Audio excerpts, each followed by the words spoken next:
6 coming up on Roland Martin Unfiltered, streaming live on the Black Star Network. Today is day 2 of the National Association of Black Journalists Convention in Atlanta. In the Newsmakers panel today, the parents of Nolan Wells spoke about the investigation regarding their son. They were joined by attorney Ben Crump as well as Reverend Al Sharpton. We'll have all of that stuff for you as well. Plus, also on today's show, we will have Democratic leader Hakeem Jeffries, who spoke as well with NABJ President Aaron Haynes about the Democrats' effort to retake the House as well as the Senate. In Nevada, Attorney General Aaron Ford could become that state's first black governor. He will join us to talk about his campaign. A white man threatens to kill black people in a mass shooting and walks away free of no charges. We'll explain. Plus, a candidate running for district attorney in Tarrant County is facing a racist white DA. We'll talk to this sister as she tries to topple this DA. It's time to bring the funk on Roland Martin Unfiltered on the Black Star Network. Let's go. Whatever the miss, he's on it. Whatever it is, he's got the scoop, the fact, the fine. And when it breaks, he's right on time and it's rolling. Best believe he's knowing. Putting it down from sports to news to politics. With entertainment just for kicks, he's rolling. It's on go, y'all. It's Roland Martin, rolling with Roland now. He's funky, he's fresh, he's real, the best, you know he's Roland Martin now.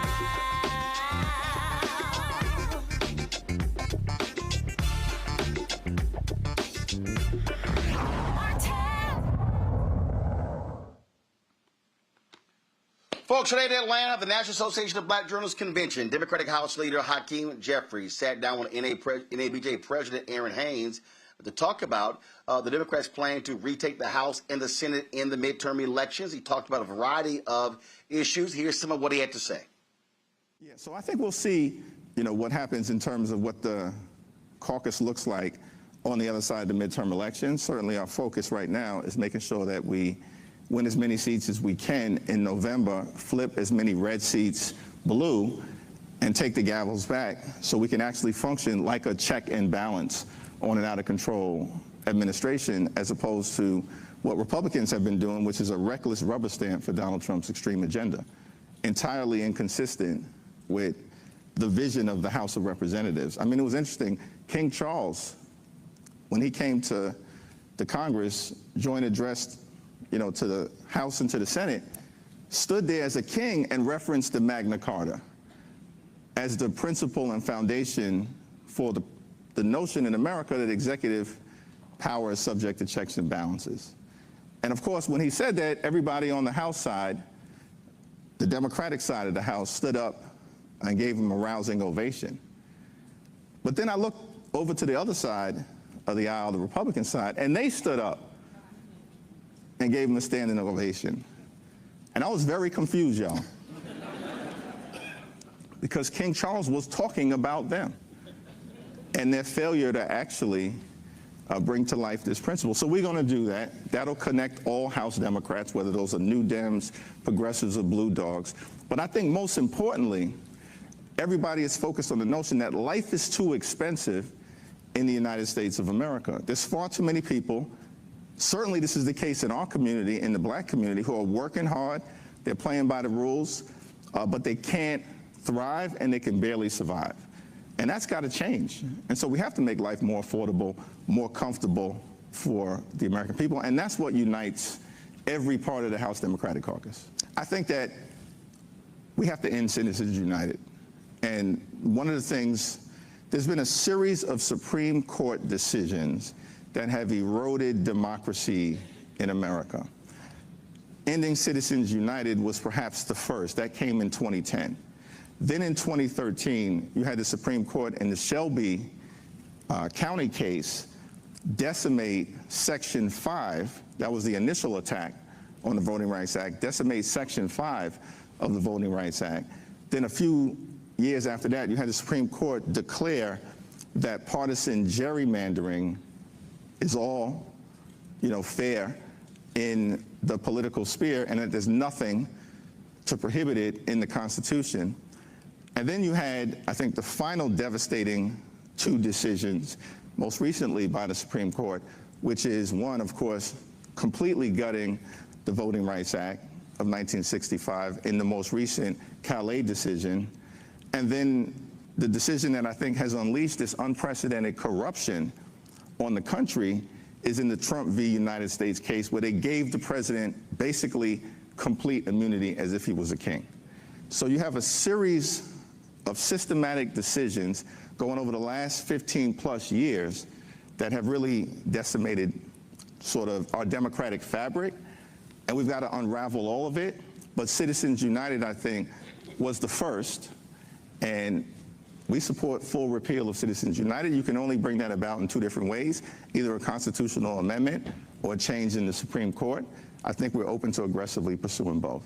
I think we have to try, anchored in the premise that Donald Trump has broken every single promise that he's made to the American people of consequence.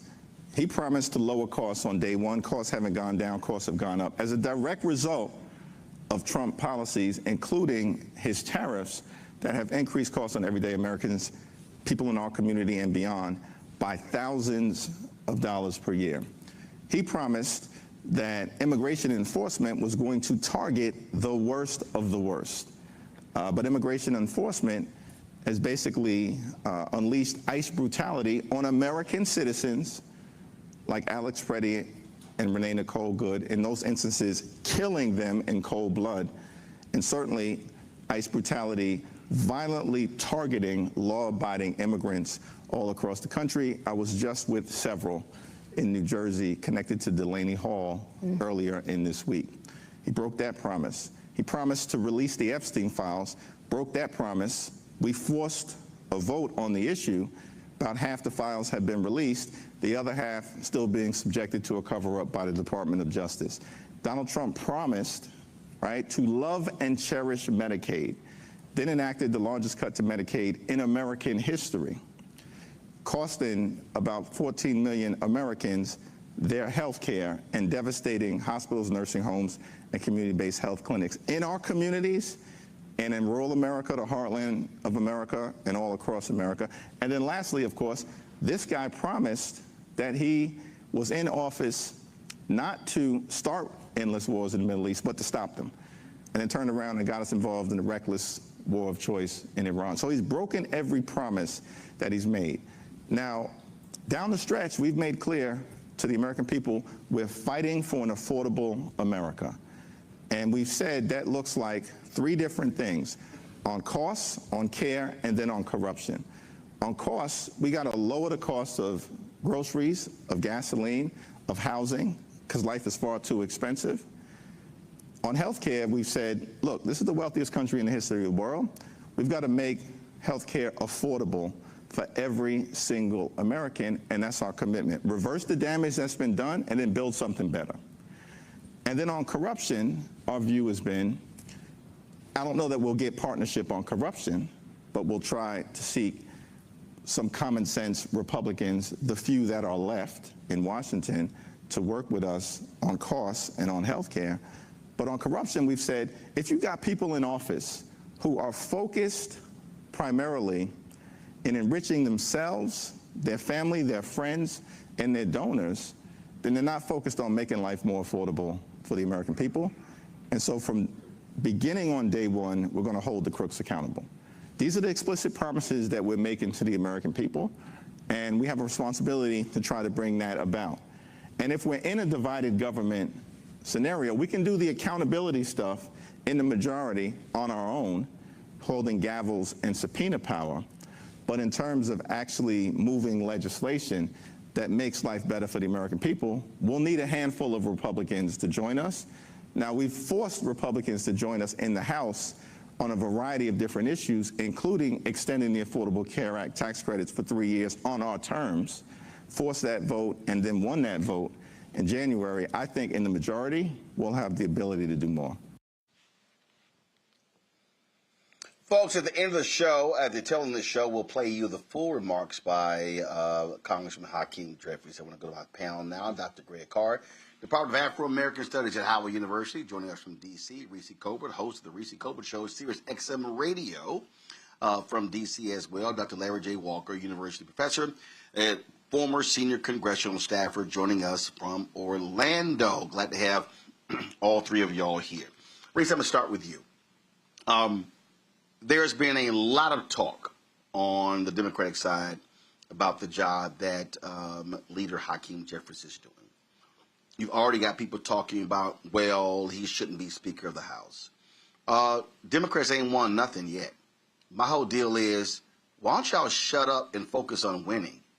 Okay? The election is November 3rd. You got all that time. If the Democrats get 218 seats or more, you got time between November 4th and the beginning of the next session in January to figure out and have that fight. If I'm Democrats, if I'm progressives, if I'm liberals, if I'm DSA, shut the hell up and focus on getting to 218.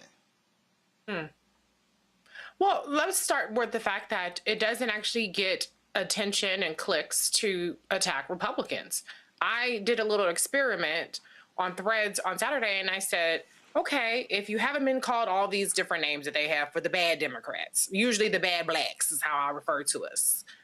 If you haven't been called any of these names, then come here and drop your Oppo research. And I chose 8 Senate seats: North Carolina, Texas, Georgia, Michigan, which all of the progressives and the leftists and all them were celebrating Abdullah al-Said. So I said, hey, let's get some Oppo research on his opponent, Mike Rogers, who just ran in 2024. And out of all of the 8 Republicans that I put forward, I got zero takers on Oppo research. Now, if I had said Jasmine Crockett likes purple, it would have been APAC. It would have been all kinds of insults. It would have been a litany of every laundry list that anytime that she's ever had taken a breath wrong that people didn't like. But when I solicited things about Republicans, I got nothing. And I think what people need is a math lesson here. Okay, let's go back to 2024. What happens when you allow the Republicans to maintain the House majority, not just through seats that are gerrymandered, because to be fair, there's a lot of gerrymandering that happens, but Republicans won the House by a 4 million vote margin in 2024. It's not decided by the popular vote, but I'm just giving you guys some context here. In the Senate, Republicans picked up 4 Senate seats to take the majority. Then you had the White House that they took. You could say Elon Musk and fraud or whatever. The motherfucker's in the White House now. So you have a trifecta Republican control that they consider a mandate, because remember, Donald Trump did actually win the popular vote this time, unlike when he lost to Hillary Clinton in the popular vote, but he got the Electoral College vote. So you have a millions vote margin in the House, millions vote margin in the White House, and they pick up a large number of Senate seats, and they have a Republican Supreme Court. And then you motherfuckers have the nerve to say Democrats do something? That's not how this works. Elections have consequences, and people can bitch and moan about the Democrats all day long, but they don't have the power. They don't not have the power because they're weak. They don't not have the power because they aren't trying to do different things. They don't have the power because the Americans went to the fucking polls and they voted Republicans' asses in. Then they said, oh, help me, please. Politics is not a plot twist. The people in power have the motherfucking power. Now, I will say, to Leader Jeffries' point, he has stopped Democrats from defecting in things like the big ugly ass bill, which cut SNAP, cut Medicaid, cut housing, cut Obamacare subsidies. He has stopped Democrats from defecting, and that's what a leader does, is you keep your caucus together, you keep your caucus disciplined. They've even managed to get discharge petitions because the Speaker of the House gets to control the bills that come to the floor, but there are mechanisms like a discharge petition where if you gather enough signatures and you get some defectors on the other side, which again, I think you have to give Leader Jeffries some credit for, they managed to do, and they forced the hand on the Epstein files. But there are just some things that you can't force the hand on, particularly when it comes to appropriations, because those things pass on a simple majority in the House and in the Senate. So I understand that people don't like living with the consequences of a Donald Trump administration. But every single negative consequence of the Donald Trump administration was broadcast and advertised. He said he was going to put in tariffs. They had Project 2025. What did y'all think was going to happen? They were just going to say, just kidding? No. All the shit that they're doing is what they told y'all asses we would do. And 89 million motherfuckers stayed home. And then 74 million dumbass motherfuckers went and voted for Donald Trump. So here we are. Now, what can we do about it? We can vote in November and realize that our competition is the MAGA people that will rubber stamp Donald Trump's agenda, and maybe we won't be able to hang on another 2 years with these detrimental policies. So it's time to stop treating Leader Jeffries like he's the fucking Bachelor, and you're saying, you know what, I'm going to self-eliminate. I don't want a rose from the Bachelor. He is the leader of the minority caucus, okay? And so if you want to get the majority, vote. And then if you have somebody who's woker or somebody who's not APAC, not X, Y, motherfucking Z that can do the job, then have that battle. But first, we got to crawl before we walk. So, Larry, I think I heard at least 8 MFs and about 3 F-bombs. I don't know if it was that many. I wasn't trying to use the MFs, but I'm just... you need not MFs trying, for but you may not be trying, but you succeeded. But did I lie? Did I lie? Larry, I am just stating, making a factual statement, Reese.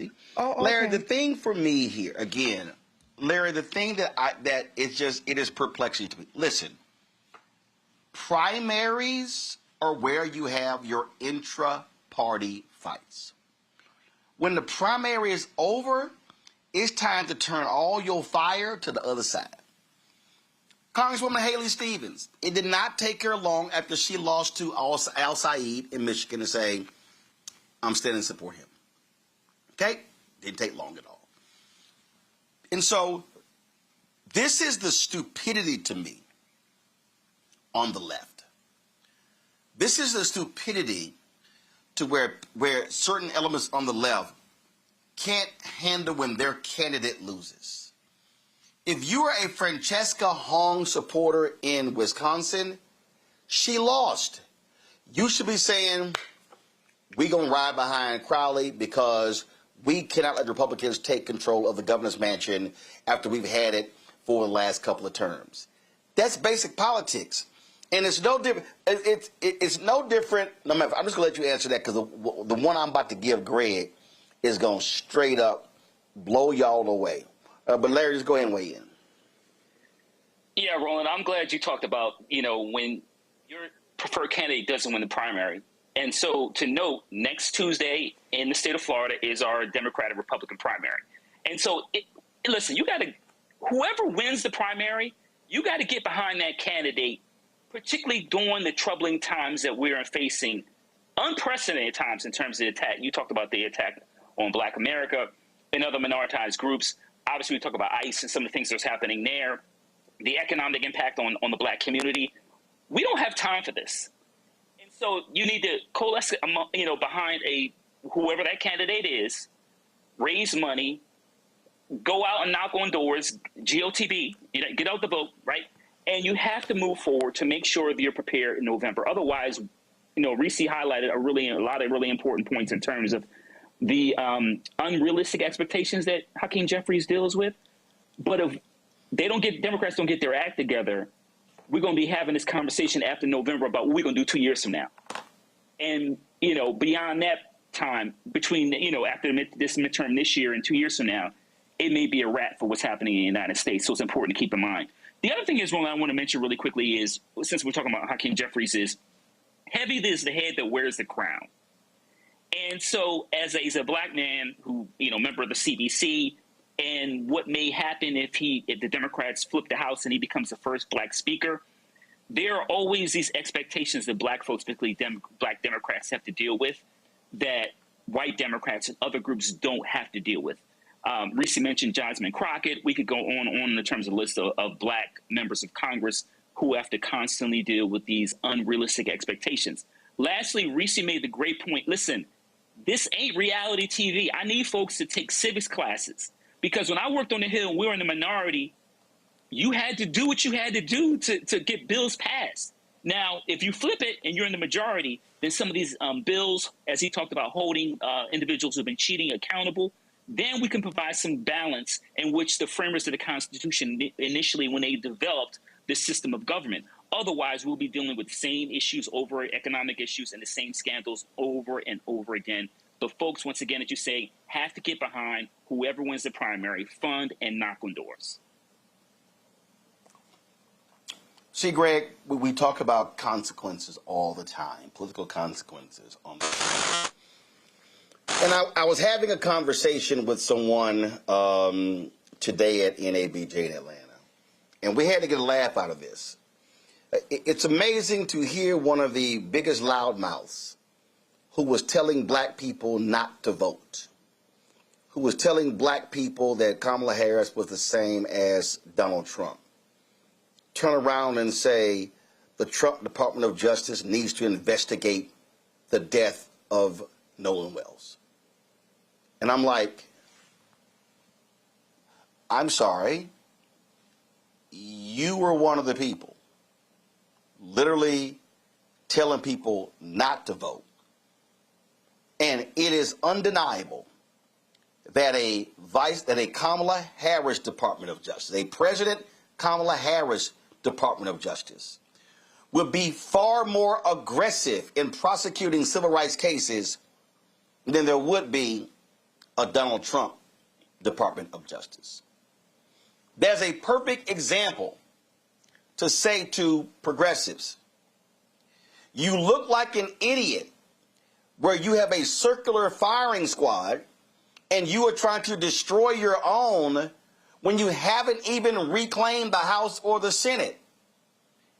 It's called fight later, win now. But fight now and lose later is pretty damn stupid, Greg. I'm not going to continue to prop up failed electoral strategy, particularly by petty bourgeois, long-time safe black elected officials, particularly in the federal legislature, who have proven themselves incapable of extending the tradition that they have inherited and have for too long, it seems to me, run on a racial that is more about demographics and skin color than it is on policy making. In the state of Maryland, I voted undecided in the primaries prior to the 2024 election, fully knowing that whoever the Democratic Party candidate was, I was going to support them. I think what we see right now, and when we look at Michigan and when we look at Wisconsin, we see, I think, two situations which give us a good lens to think about the pragmatic politics. In Michigan, of course, Dr. El Sayed prevailed, and everybody came together. Representative Stevens, hey, I'm supporting him, we got to move together. And then in Wisconsin, where we saw Brother Crowley win, we saw Hong come in at the Unity Breakfast this week. Did not speak. Crowley spoke, says we're coming together. She endorsed us, says I'm going to work out there and campaign, and said the campaign's not, and this is what Hong said in a release statement, the campaign's not about getting one person in office, it's about building a movement for permanent affordability and a government that puts working people first. I will not feed a narrative that I think is completely overblown, that presumes people are stupid enough to sit out elections rather than get behind in a two-party system the candidate that pushes their interests most. We're in August, out of this vineyard, who are in that political class.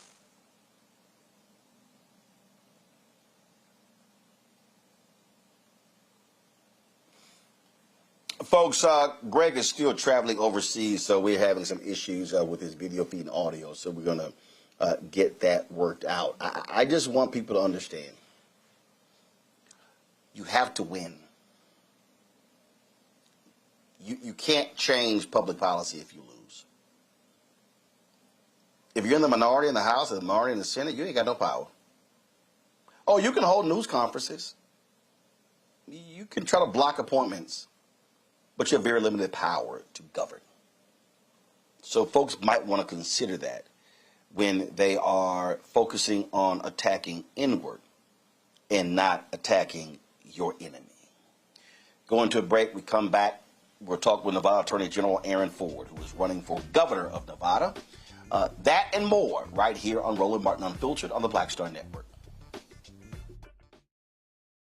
All right, folks, let me get personal for a second. My mom had questions about her Medicare, so she called Chapter, a Medicare advisory company, and she texted me right after saying it's a great benefit. It was easy. A real person walked her through the whole thing, and now she understands better what's going on. But it's not just her. A woman in Yonkers wrote in saying the process was so simple, the enrollment was easy, and she was so glad she called. Then there's Marilyn, 90 years old, in Florida, living on Social Security. Her premium climbed every single year north of $400 a month for coverage she could barely afford anymore. So what does she do? She called Chapter. They found her the same top-tier coverage for hundreds of dollars less. 90 years old, and finally somebody in her corner. I hear stories like that again and again from our community. The Medicare system was not built to work for you. Too much fine print, too many plans. Yet Chapter's advisors are independent and honest, the only Medicare advisors that compare every plan nationwide. They're focused on one thing, what actually works for you. If you're already in the right plan, they'll tell you. No games, and people who switched with Chapter saved an average of $1,100 a year. All it takes is 20 minutes. You talk to a real person, and it's completely free help. So call Chapter at 724-264-8281, 724-264-8281. That's Chapter. Let me ask you a question. Why do so many people seem to think they know black men so well? What they think we want, what they think we need. Hell, they even tried to tell us why and how we voted, and never had a conversation with us. Never asked us how we felt, what brings us joy, what makes us angry, what makes us scared. How do we live? That's what this show is about. No translation, because we don't need anybody speaking for us. We can speak for ourselves. This will be a show where we bring brothers on that you don't see on every other talk show. Nope. Brothers that are doing work in local communities with black men for black communities. We're going to hear each other and try to understand so perhaps we can move forward together. No translation, because we don't need anybody speaking for us. Nope. What we need is each other. No translation, right here on the Black Star Network. Check it out.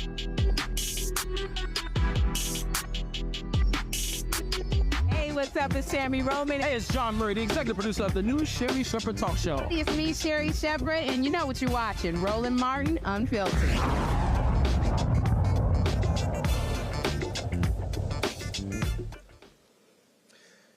In the history of the United States, there have only been 3 African Americans elected governors of states.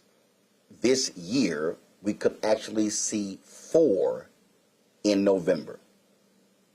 Right now, Governor Wes Moore is the incumbent in Maryland. He's running for re-election. Keisha Lance Bottoms, the Democratic nominee for governor in Georgia. You also have David Crowley, the Democratic candidate in Wisconsin. Actually, you could have 5. You've got Republican MAGA Congressman Byron Donalds running for governor in Florida. In Nevada, Aaron Ford, the Nevada Attorney General, is running for governor against the incumbent Republican MAGA Joe Lombardo. So joining us right now is Attorney General Aaron Ford. Glad to have you here on the show. Let me say it again. Matter of fact, I was downstairs before I came here. I had a panel at the National Association of Black Journalists, and there was a brother who was a Kappa, and I said, I asked him, had he made a donation to Aaron Ford's campaign? I said, you need to go ahead and support your Kappa brother. And he said, you actually had something nice to say. I said, only because he was a Texas A&M Aggie. I said, I ain't going to give it to him too much. But glad to... Oh, man. Roland, Aaron, man, glad to have you. Nope. Nope, ain't gonna happen. Ain't gonna happen. Let's get into it. You're running against the incumbent governor. He was standing beside Donald Trump a week ago, touting how great billionaires are. You're in a state that your economy has been decimated. Las Vegas has been decimated by Donald Trump's attitude towards Canadians and foreigners. Is that the main focus you're making this campaign on how awful the Nevada economy has been by having your MAGA governor stand shoulder to shoulder with Donald Trump? Well, first off, Roland, always great to see you. I've known you since Texas A&M days. You're a guy I've looked up to, even though you made the wrong decision on frats.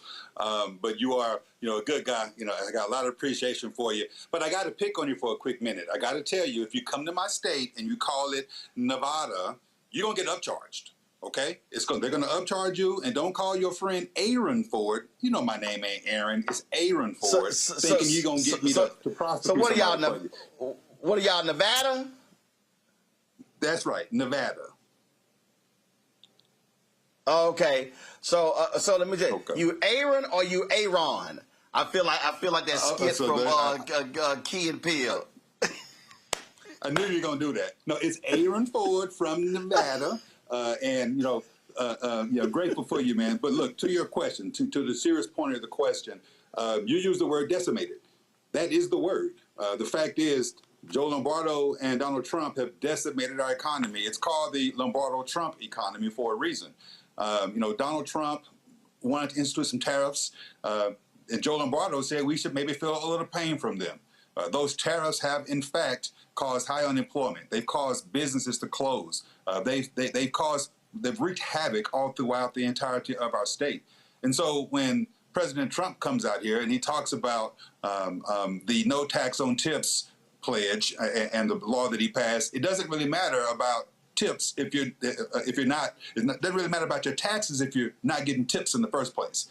And for Joe Lombardo to get on stage and highlight the fact that these billionaires are the reasons why he's supporting Donald Trump just shows you how out of touch he is with what's happening on the ground right here in Nevada. I talk to folks all over the state. They're struggling right now, and we should be focused on those individuals and not worried about these billionaires that Donald Trump and Joe Lombardo are cozying up to as much. Data centers, huge issue that is being playing out. How is that, again, a part of this campaign there in Nevada? Yeah. Look, Roland, everywhere I go, it doesn't matter where I am, urban, rural, suburban Nevada, I'm hearing about these data center issues. And I've made my position very clear that if they're going to operate here, they're going to have to, number one, use something besides water to cool themselves because we live in a desert and they can't take our water. Number two, I have said that I don't want to see our residents' rates rise by 1 penny based on what energy use these data centers are using. And so they're going to be required to build out their own, the grid to fulfill their particular needs. They're going to have to ensure that they are hiring local individuals if they're going to be operating in our state. They're going to have to ensure that they have what we call community benefits agreements in place. And most importantly, we're going to have to listen to the local people on the ground, whether it's Reno, Boulder City, Pahrump. I was in Minden, and they were talking about a data center coming to Yerington.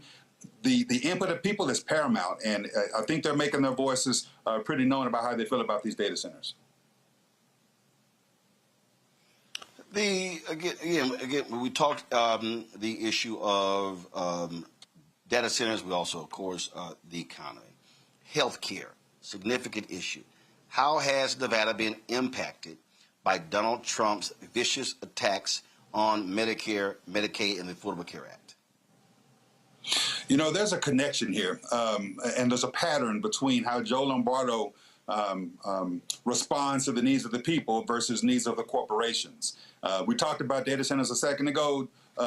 One of the key differences between Lombardo and me is that he is bankrolled by them. He's taken millions of dollars from data centers, which is the reason why he's endorsed entirely the existence of these data centers. He's getting millions of dollars from them. Similarly, he's getting hundreds of thousands of dollars from pharmaceutical companies, right? And so when you have these big, beautiful bills passed and the healthcare components associated with it, our governor has said we should be excited about the big, beautiful bill. And I say excited about what? The fact that 100,000 Nevadans are going to get kicked off of Medicaid? Roland, you may not recall because you graduated right before I did, but you know my story. You know I was a single parent when I was at Texas A&M.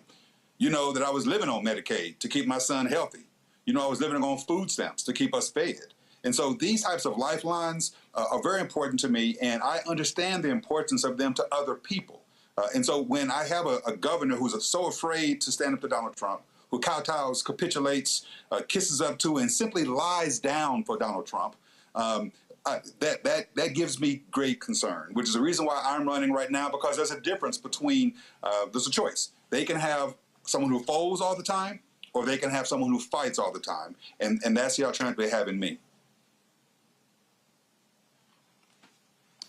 Your state doesn't have a huge African-American population. Obviously, it has a very large Latino population, Native American population.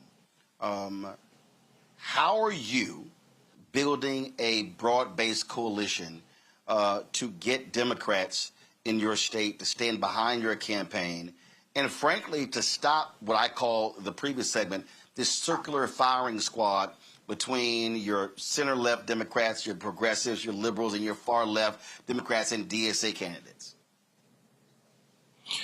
You know, there are a couple of answers to that. The first of which is I've been all across the state several times, talking to folks in every corner of our state, and there have been a handful of topics that have risen to the top I've distilled from these conversations. It doesn't matter the demographic. I could have been in urban, rural, or suburban Nevada. I could be talking to a black, white, Latino, Asian, or white person. It doesn't matter who I'm talking to. These demographics across the board, these topics have risen to the top. It could be a man or a woman. It could be a Democrat, Republican, or independent. And here's what they tell me. They just want a good job, to buy a house in a safe neighborhood where the schools are preparing their kids for careers or college, and where the healthcare system is available and affordable to them, and among all of that, to be treated with humanity, dignity, and respect. That is across every demographic. And so I'm speaking to those issues in what we call the Affordable Nevada Plan, a plan that addresses each of those issues. We are in a state right now with one of the highest unemployment rates in the nation. In fact, under Joe Lombardo's tenure, we've had either the highest or one of the highest unemployment rates his entire tenure. Right now, unemployment is higher than it was when he took office. That's his fault, right? Housing costs are skyrocketing, healthcare is skyrocketing, energy costs are skyrocketing, and that's across demographics. And so we are able to keep this coalition together because we're talking about things that matter to them. Now, look, you specifically mentioned the Latino community, and I wanted to speak to that issue. Y lo que pasa es que yo estoy hablando con ellos en su lengua. Yo soy en su vecindario, tratando de hablar con ellos para aprender lo que está importante a ellos. I mean, some of y'all are going to understand what I just said, some of you won't. But the point I was making is I'm talking to them in their language. I'm going to their neighborhoods. I'm listening to them. I'm asking them what's important. And we are putting that in our Affordable Nevada Plan in a way that resonates and that has ultimately led to us having a groundswell of support, and not just, frankly, the Latino community, but all across the state. All right, let's go to questions from our panel. First up, Dr. Larry J. Walker, Alpha Man. AG Ford, thanks for joining us. I have a cousin lives in the state and also friends, so really important to follow your candidacy. Can you talk? You know, unions played an important role in your state for obvious reasons in terms of casinos, et cetera. And so I'm wondering if you could share with the audience, what are the 1 or 2 points when you talk to unions? What are the 1 or 2 points you highlight to make sure you can make their lives better if you become governor? Well, you're right. We are a union town, and I enjoy the support of almost every union out there, including the largest union in our state, the Culinary Union. I was literally just with them this morning as they did a ribbon cutting for the brand new health facility. But it goes back to what I just answered for Roland for the last question. This affordability crisis is real. This Lombardo Trump economy has decimated the ability for individuals in our state to not just thrive or try to thrive, but even to survive. And so speaking to these issues, whether it relates to our economy being decimated, our housing costs being too expensive, our healthcare going up, especially when I was there at a ribbon cutting for a healthcare center, it resonates with union members. And that's something that, by the way, I'm not new at. I've been in elected office since 2012. They know my track record, and it's always a stand up for the working class in a way that allows them to provide for themselves and their families. All right. Next question. My man, Dr. Greg Carr, is in Egypt. Alpha man. Thank you, Roland. You are surrounded, General Ford, but that's okay though. We're all on the same team generally. Good talk with you, brother. I was reading the Nevada Independent and a questionnaire that you and the governor answered, and it's very interesting to see how he evaded direct answers to several key questions. Education, K-12 funding, didn't give a yes or no answer whether it should be raised, and you want to, of course, increase funding. Data centers, of course, as Roland asked, you didn't give a yes or no answer, and you said, no, there's got to be some more strict legislation to regulate them. Is he attempting to, in some ways, evade some of the very clear issues in terms of lines in the sand that you have drawn? And if so, in a state where it looks like there are at least as many registered Democrats as there are Republicans, and in terms of non-active voters, seems like even those who have identified as Democrats may even have an edge, how important is it going to be to turn out the voters in your state in order to win this election? Well, let me take the latter part first. Turnout is absolutely imperative. In the midterm, obviously, we know that turnout is usually, less robust, which is why we have a even more robust ground game right now. We're working with my colleagues all on the ballot, whether it's congresspersons or other statewide constitutional officers or legislators, to ensure that we have a ground game that's going to not only register folks to vote, but drive them to the polls. We're confident in that. And I just mentioned the culinary union. They have an unparalleled ground game that we get to tap into because they have 80,000 members with hundreds of them who will go out and knock on doors for us. And so we're excited about that. But, to your first question, the Nevada Independent article you referenced, I know exactly what you're talking about. And you're exactly right. Joe Lombardo is evading questions because he is the reason why we're in this position right now. His policies, his plans, his leadership or lack thereof has led to us having, again, one of the highest unemployment rates in the nation, right, where our housing costs continue to escalate and rise. And by the way, he's had opportunities to do things about this. Even Donald Trump agrees with me on this one notion that corporations don't live in homes, but people live in homes. I mean, he wouldn't sign the bill to fix that. To be sure, he let it come into law. But Joe Lombardo could have signed a bill that would have limited how many homes corporations can buy up, because 25% of the homes in North Las Vegas, for example, are owned by corporations. We could be experiencing relief right now had Joe Lombardo really aligned himself with the people of our state. That's why he can't answer questions about education, because we continue to rank at the bottom of education. Look, he wouldn't even agree to feed our children. He vetoed a bill that would have guaranteed school meals for children. Roland knows I was a single parent. He doesn't know that I used to eat stale candy bars for dinner. Score bars are my favorite. I used to sneak those stale candy bars and eat them for lunch. I was that kid in the classroom whose stomach was growling and couldn't pay attention in class. And Lombardo said it would have been a waste of money on a kid like me. And then he went out and spent $25 million on office furniture. You see, when I'm governor, we're going to feed our kids, and we're going to ensure that our education system continues to improve. That's the reason why Lombardo is being evasive. That's why he is trying to distract from his record. That's why he lies so much. And at the end of the day, this is going to be a referendum on him, and accountability day is November 3rd. Reese Colbert, what's your question? This is ladies last today, not ladies first. But you can come on my show, General Ford, and it'll be ladies first. No, Alpha's first. Oh, Go okay. ahead. Just throw chivalry out the window. Yes. Just toss it. Okay. Anywho, I guess we're equals here. Okay. So, General Ford, though, to get serious, a lot of times people talk about they want Democrats to fight. And I think that attorneys general have been some unsung heroes in terms of the lawsuits and the wins that you all have been able to rack up against Donald Trump. Can you talk a little bit about how you have resisted and how you have delivered for the people of your state through your lawsuits and how you protected them through your lawsuits of Trump, and then how that executive experience being the head of the DOJ in your state translates to you being governor? No, look, that's a great question, and I want to get to that, but I want to let you know that pretty boys like the Noops, like I am, you would have been first. You see, we do put our women first. Here we go. Anyway, let me stop before he kicked me off his screen.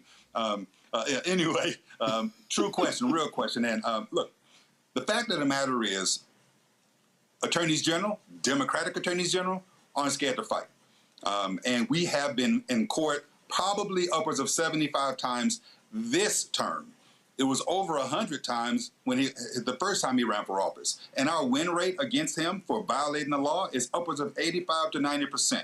We have saved education money. We have, saved energy money. We have saved the constitutional right to birthright citizenship. Right? These are the types of things that we have stood up for, and this is a stark contrast to a governor who I have already described to you as one who capitulates, kowtows, and kisses up to Donald Trump, lies down and lays down his own principles before Donald Trump. I'm not scared of Donald Trump. Excuse my colloquialism. I ain't scared of none of them. And that's the reason why I am willing to stand up for what is right, irrespective of political blowback, of punditry. It doesn't matter. The fact is, things are too important for us right now. We are in dire straits, and if we don't continue to stand up and fight back, we will find ourselves with less rights as we continue to see them trying to undermine our very existence in this country. So I'm proud of that work. It is work that the people in my state have recognized as well. It's funny, right? Because I sued over the tariffs. These tariffs that I knew from the beginning were unlawful. Donald Trump said we should be, Joe Lombardo said we should be excited about the big, beautiful bill. He said that we should feel pain from these tariffs. Called my lawsuits unfortunate. What is unfortunate, Reese, is that he doesn't understand the plight of the person on the ground. He's aligned himself with corporations and not the core of our state, its people. I have. And when I take this fight to the governor's office, we will be that much better. Period. Last question for me. It's not really a question. There's somebody who is watching this show right now. They're listening to the podcast. And they are saying, you know what? This voting stuff, I'm not buying it. I'm not falling for it. I just can't go with it. What do you say to that person who actually believes that their vote is a waste of time and that the couch is a credible option? Listen, Roland, there are a lot of canned responses to that are not just canned, but accurate, right? They're trying to take your vote away because they know it matters, right? Your vote is your voice, right? I can say all of that, but here I can give you a real life example.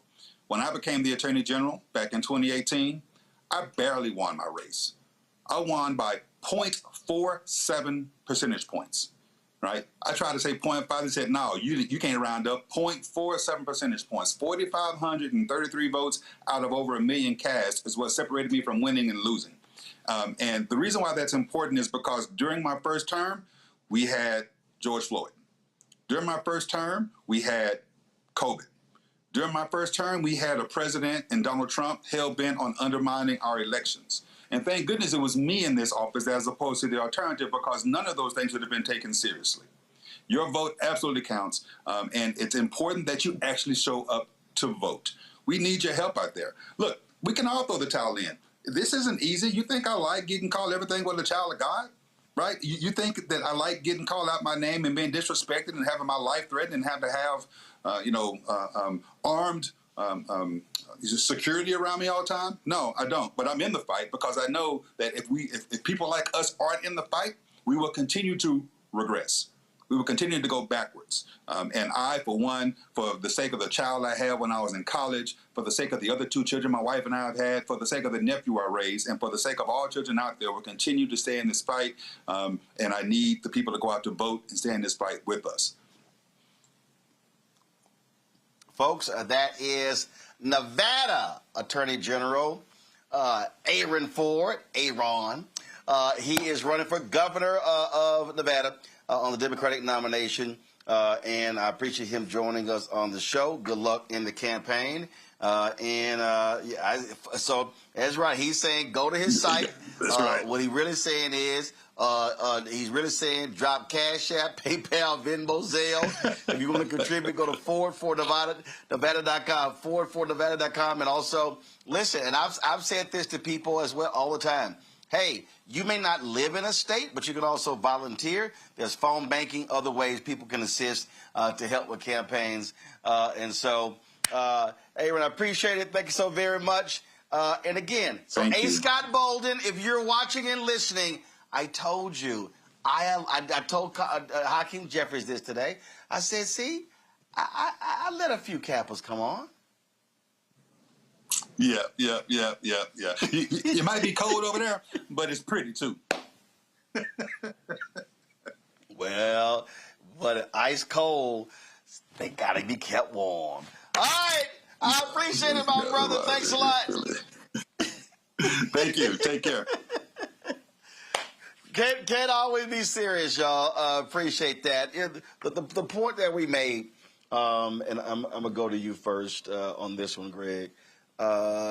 Again, I keep telling these people, I said it earlier, you got the folks out there who were yelling and screaming about don't vote, your vote don't matter, but now you want the DOJ to intercede in the Nolan Wells case. And I'm like, you can't sit here and say you want something from government, but then you're saying don't participate in the same thing. Your vote creates the avenue for that to happen. Greg, we keep saying the parties are delivery systems. It's not about identifying. I've never identified as a Republican or a Democrat. I don't even identify as an independent. I say I'm a voter, a black voter. But people need to understand there is a clear, undeniable difference between when Republicans are in charge and Democrats are in charge. I just don't play that they're all the same. Some, yeah. But bottom line, I don't play that game. There's a difference. No, and you know, I can say this as somebody who voted undecided in the 2024 primaries before fully supporting the vice president in the general election because I'm not stupid. I think you see a contrast in the primary for Senate in Michigan with El Sayed winning, and the governor's race in Wisconsin. I think you see a contrast there, and you see in both cases Haley Stevens, who I think was a terrible candidate, which probably contributed to Sayed winning, endorsed him and said we got to work together. And then in Wisconsin, you saw the unity breakfast this week with Francesca Hong having put out on social media a full-throated endorsement, of course, of Brother Crowley, him saying that we're going to unite together because it's not about the name on the ballot, it's about the policies and about defeating what is clear and present danger to all of us. I think, you know, we have to remind ourselves that politics is local, even though it has national and, in this case, international implications in terms of this election. And we just have to be smart. The largest block of voters that can decide this election are the ones who have not voted, the ones who need to be organized. And I think that this contrived narrative of the DSA, you know, I mean, listen, no, don't do that, y'all. I mean, don't fall for the banana in the tailpipe at this point. You know, listening to Representative Jeffries, I think he has been very clear and consistent in a very kind of politically tuned message to kind of stay out of things. I think the thumbs need to stay off the scale in every area. I think Jim Clyburn, God bless him, made a lot of work and done a lot of great things over the years. I think he needs to stay out of local elections. And by local, I mean Senate elections, congressional elections. Don't do that, bro. Just don't do it, Elder. Stay out of it. Because I think finally that black politicians at the national level who have been elected to the federal legislature in particular have really over the last several decades squandered the momentum of the Vote Act fueled first two generations of black elected officials and have increasingly kind of conflated demographic with policy.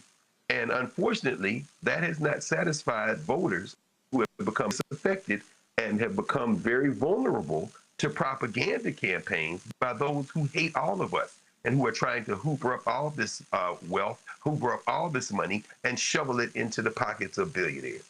The Nevada election can be won by those who have not been reached out to. And whether it be a Tallarico in Texas, or whether it be a El Sayed in Michigan, or whether it be, as we just saw here, a Ford in Nevada, this election can be decided by those who can get those boots on the ground, because they're not going to match dollar for dollar the billionaires who are going to put their thumbs on the scale. And I think we can set aside these things to defeat this common enemy in the short term if we can simply continue to focus on that granular door-to-door politics. And then once we get past that, sure, then we can have the conversations. But don't lose sight of the fact that you can't have any conversations if you don't have. Well, I always say, I constantly say, Reese, ground game. Listen, you can spend, I mean, what David Crowley just did, he was in the race, he dropped out, he got back in, he missed 10 days of early voting. He completely outspent Hong on television. But frankly, he had no choice. But what I keep saying is that, listen, there's going to be massive saturation in September and October before November 3rd. And if Democrats want to win, they're going to need a ground game. And they're going to have to invest in black people. And it's going to have to be a massive investment. And people are seeing in Wisconsin, in Michigan, in many of these places, hey, where you got lots of black people, you got to turn them out. North Carolina, Georgia, Ohio, Texas, Mississippi. Those are going to be critical places where you need a massive black turnout, and folk better be paying attention today and not waiting for the second week in October. Absolutely. I mean, credibility is cumulative with our communities, and it doesn't take a whole lot of time, but you can't just swoop in at the last minute.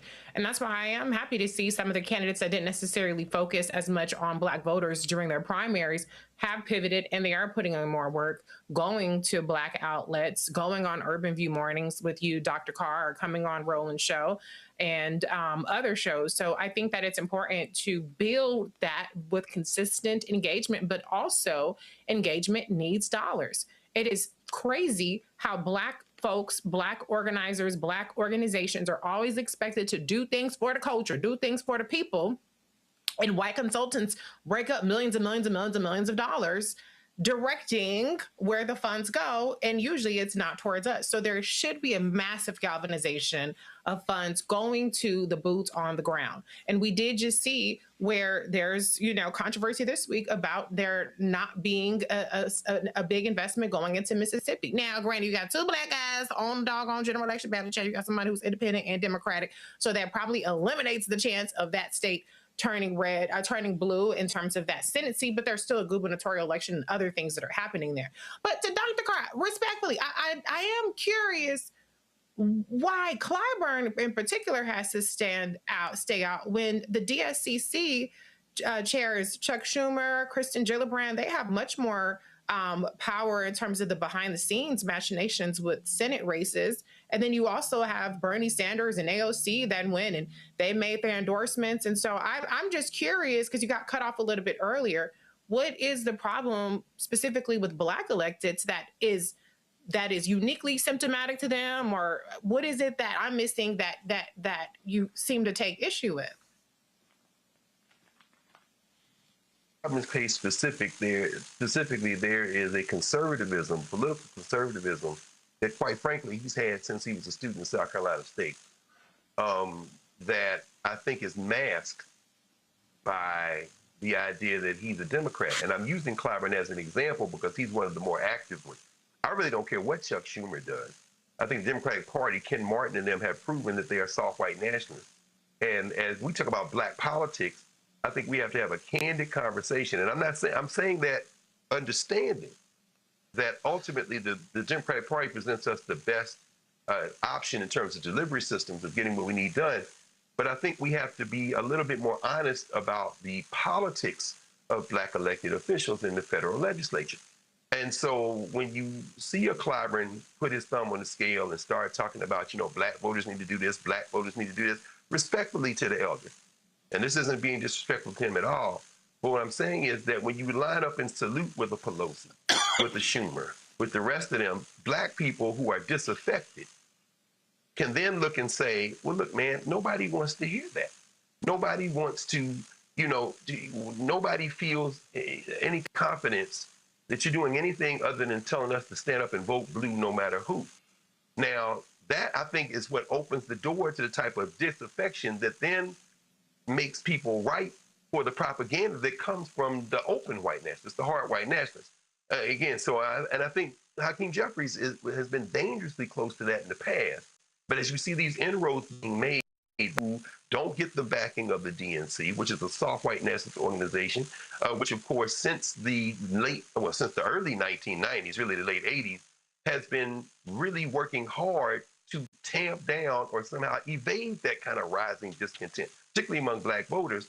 I think that's when you see people like Jeffries realize, I better stay out of some of these things. I need to probably just be quiet and see what unfolds. Meanwhile, it seems like Clyburn is just doubling and quadrupling down. And it creates, I think, a generational challenge. It creates a disaffection. Why are you playing along the margins? Why are you doing it? And then we'll turn around and say, we've inherited the conscience of the Congress. We've inherited the Reconstruction history. No, you haven't. Don't do that. Not ideologically, because people who don't read, don't study, will still pick up that vibe and be like, no, that seems like the old-timey Yasser politics that has stopped me from even listening, much less going to the polls. And then people are susceptible, being low information voters, to the kind of propaganda that has us lose these elections. I mean, that's why I would say generally. Okay. Reese, any response? Okay. No, Larry, I was just curious. Look, I don't have to carry water for Jim Clyburn, but I just see. The reason why I ask is because and sometimes things are just very online. But what I do see is absent any specifics about policy, about legislation, about voting records, certain labels are disproportionately attached to Black electeds. Now, you can argue which Black electeds that applies to accurately or not, but a lot of times it's establishment. Then you have the AIPAC thing. Even when people don't take AIPAC money, if somebody called David Crowley AIPAC and he doesn't take AIPAC money, they don't even get involved in gubernatorial races. And so whenever we start talking about Black electeds or Black candidates, then I would like us to expound at least to where there is something specific that we can point to policy-wise that is something that needs to be corrected, something that needs to be challenged. And then I also like to have that conversation in the context of, well, how have other people who are not Black demonstrated that? Because every election cycle, there are some great white hope candidates come around, or great whoever hope candidates, the progressive candidates come around who have no legislative record, no voting record. All they have is rhetoric, and they have PDFs of things that sound good, but they haven't demonstrated specifics on implementing that. And so I'm not saying that there aren't any that have, but I'm just saying that Graham Plattner being an example, he's an oyster farmer, and he became the Great White Hope of Maine. So all I'm saying is, because, my lens is always towards Black politics and Black electeds, and I understand that it's an imperfect system, and I don't want to just absolve them of things, but often in the work that I do, specifically talking about Black people, especially online, there's a lot of attacks that come their way that just aren't rooted in politics. And I know that you're more sophisticated and intelligent than that, Dr. Carr, but I just wanted to get clarification as to what you meant, because there are people that hold your rightfully so, hold your assessment of things in such high value. And so if there's a way that I can pick up on what you're talking about and I can say, okay, so when people are expressing that, then this is how I can tackle it. If it's fair, it's fair. But in many cases, it's actually not fair for those people, not from you, but from other people. I agree wholeheartedly. Larry? Yeah, you got to be an informed voter. Yeah. Yeah, thank you, Roland. I think this conversation is really important because I think that a lot of times people, when we think about black voters and thinkers, that we're monolith, and we're not. And so where we have a conversation, we're talking about ideology, different generations, different perspectives. And, Dr. Carr used Clyburn. We could talk about, Maxine Waters, among others, of a different generation compared to Underwood and other, members of Congress who, certainly done the work, but the generation has benefited from that. And why this conversation is important is these officials who either are incumbents or hoping to be elected have to understand that the way in which you speak to black voters has to be more sophisticated. So not only in terms of understanding what their concerns are from a policy perspective, but as AG4 got to, what is the story? Tell me a story. You tell me about your policies. Now tell me how you personally connect to the everyday lives of working Americans, in which he does, and there are other black candidates that we've talked about not only tonight, but for other shows. So you've got your policy points, you got how you personalize and you connect to voters, and then thirdly, how do you get reluctant voters to go out and vote for you? That's the trifecta of this challenge as we move towards midterms, and they'll also think about what's going to happen 2 years from now. And so these are all some of the important issues. And someone who worked on campaigns like many of my colleagues and worked on Capitol Hill, worked for a CBC member, I've seen these issues from multiple perspectives. And some of these conversations I've had as a congressional staffer, as a CBC staffer, about these different generational shifts. So it is real. And this conversation is really important. And I appreciate Reese, giving Dr. Carter an opportunity to really nuance it out, because she highlights we talk about these issues all the time, right? We get this. We have the history. We understand the knowledge. We know the players. But folks who are watching this may need us to pull on these threads to understand the importance of why you need to go out and vote and the points that we're making to ensure that black Americans not only live but thrive. All right, folks, got to go to a break. We come back. We'll talk with a candidate running for district attorney in Tarrant County against the white DA who 8 years later continues to try to put Crystal Mason in prison for voting. You're watching Roland Martin Unfiltered on the Black Star Network. Support the work that we do. Join our Bring the Funk fan club. Our goal is to get 20,000 of our fans contributing on average $50 each a year.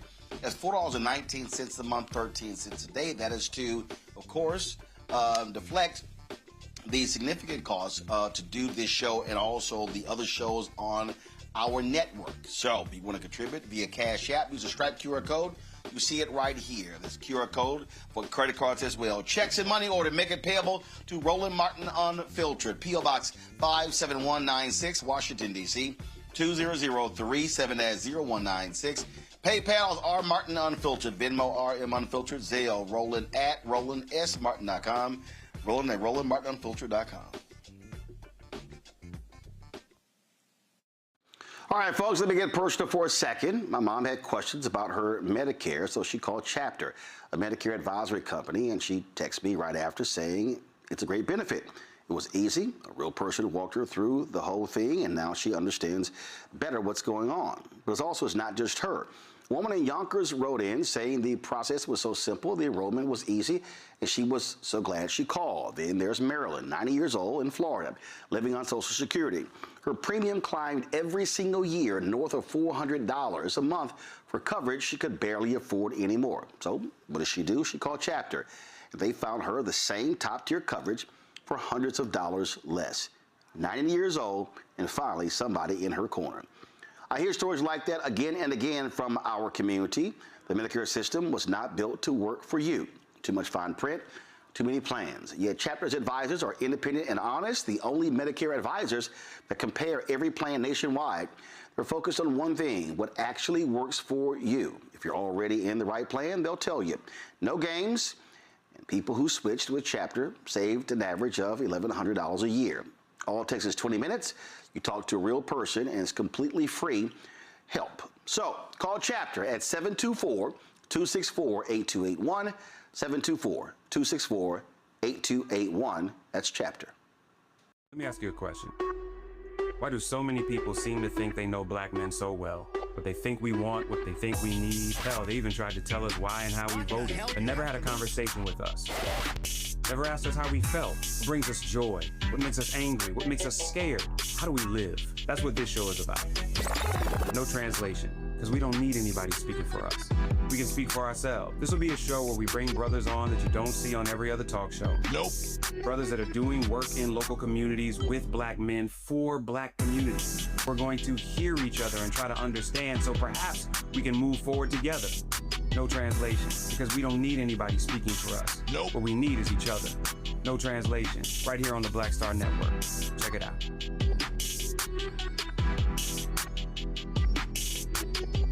Hello, we're the Critter Fixers. I'm Dr. Bernard Hodges. And I'm Dr. Terrence Ferguson. And you're tuned in to Roland Martin Unfiltered.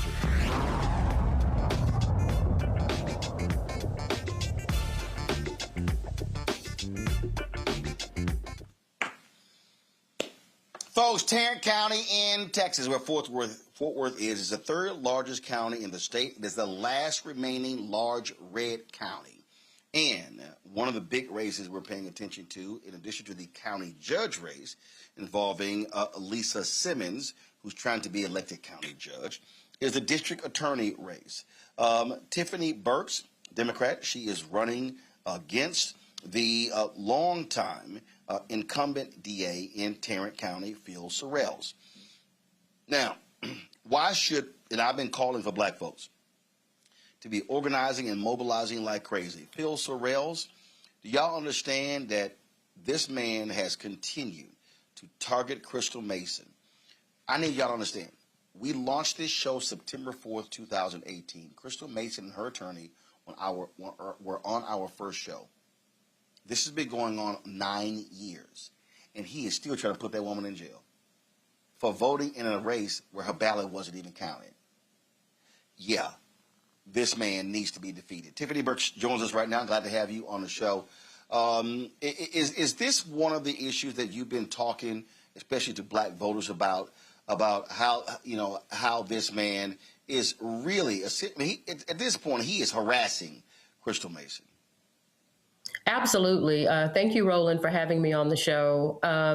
It's hypocrisy, and I think we know it, when we hear our president and other people in the Republican Party talk about election integrity, election fraud, all of those things. But right here in Tarrant County, we've had a jury and a court that has determined that Crystal Mason is not guilty. A high court made that determination. And so for Phil Sorrells to now come back and say, no, we want to reverse that, it's just appalling, quite frankly. And I have gone on record to say that on day one, when I'm elected the new DA in Tarrant County, my first item of business is going to be to withdraw that appeal so that Crystal Mason can move on with her life. She doesn't have to deal with the stress of this situation anymore, and that she can move on. We are talking about a county, and I know you've talked to Commissioner Simmons. I speak with her on a daily basis. We're talking about a county where they are doing everything that they can to suppress the vote here in Tarrant County because they know what's coming. They know that people are outraged about the corruption in our government. They know that people are upset about limiting or attempting to limit access to the polls. They know that people are very upset about the redistricting that's gone on, not only in the state of Texas, but right here in Tarrant County. And so I've talked to a lot of voters. We block walk every Saturday, Roland, every Saturday. And we are going into neighborhoods and communities that people don't normally go to. And we're talking to them. And we are letting them know that this, as you've said, is a very important and critical race for Tarrant County. And who their DA is matters, who their county judge is matters, who their judges are matter. And we need to make some changes here in Tarrant County, and that's what we're fighting so hard to do. For a very long time, the people who ran for DA were always this tough in law and order. And then the people who understood criminal justice reform finally stopped focusing on politicians in Washington, D.C., and began to realize that, well, it's also about electing sensible people as district attorney. Listen, prosecuting heinous crimes is critically important, but just filling our jails up ceaselessly also doesn't make sense as well. Your thoughts on that and how you would govern when it comes to deciding what cases to pursue and what cases to adjudicate in a different way? You know, I am constantly on the campaign trail, and I tell people everywhere I go that we do not have to choose between justice and safety. We can have both. We can have a system, a criminal justice system in Tarrant County that is fair, that is transparent, but that also holds people accountable. I'll just tell you, district attorneys are the only the only attorneys in Texas that actually have a mandate, a duty under the Texas Code of Criminal Procedure that says we must seek justice, not simply convictions. And so the first thing I'll tell you that I will do is I will not make convictions the priority. You know, I have a lot of friends in the current administration, and when he came into office, he had a meeting with his lawyers and basically said, I need high numbers. I need you to put high numbers on the board. I need you to be trying cases that'll make me look good. And that is not our mandate. That is, quite frankly, unethical as a district attorney.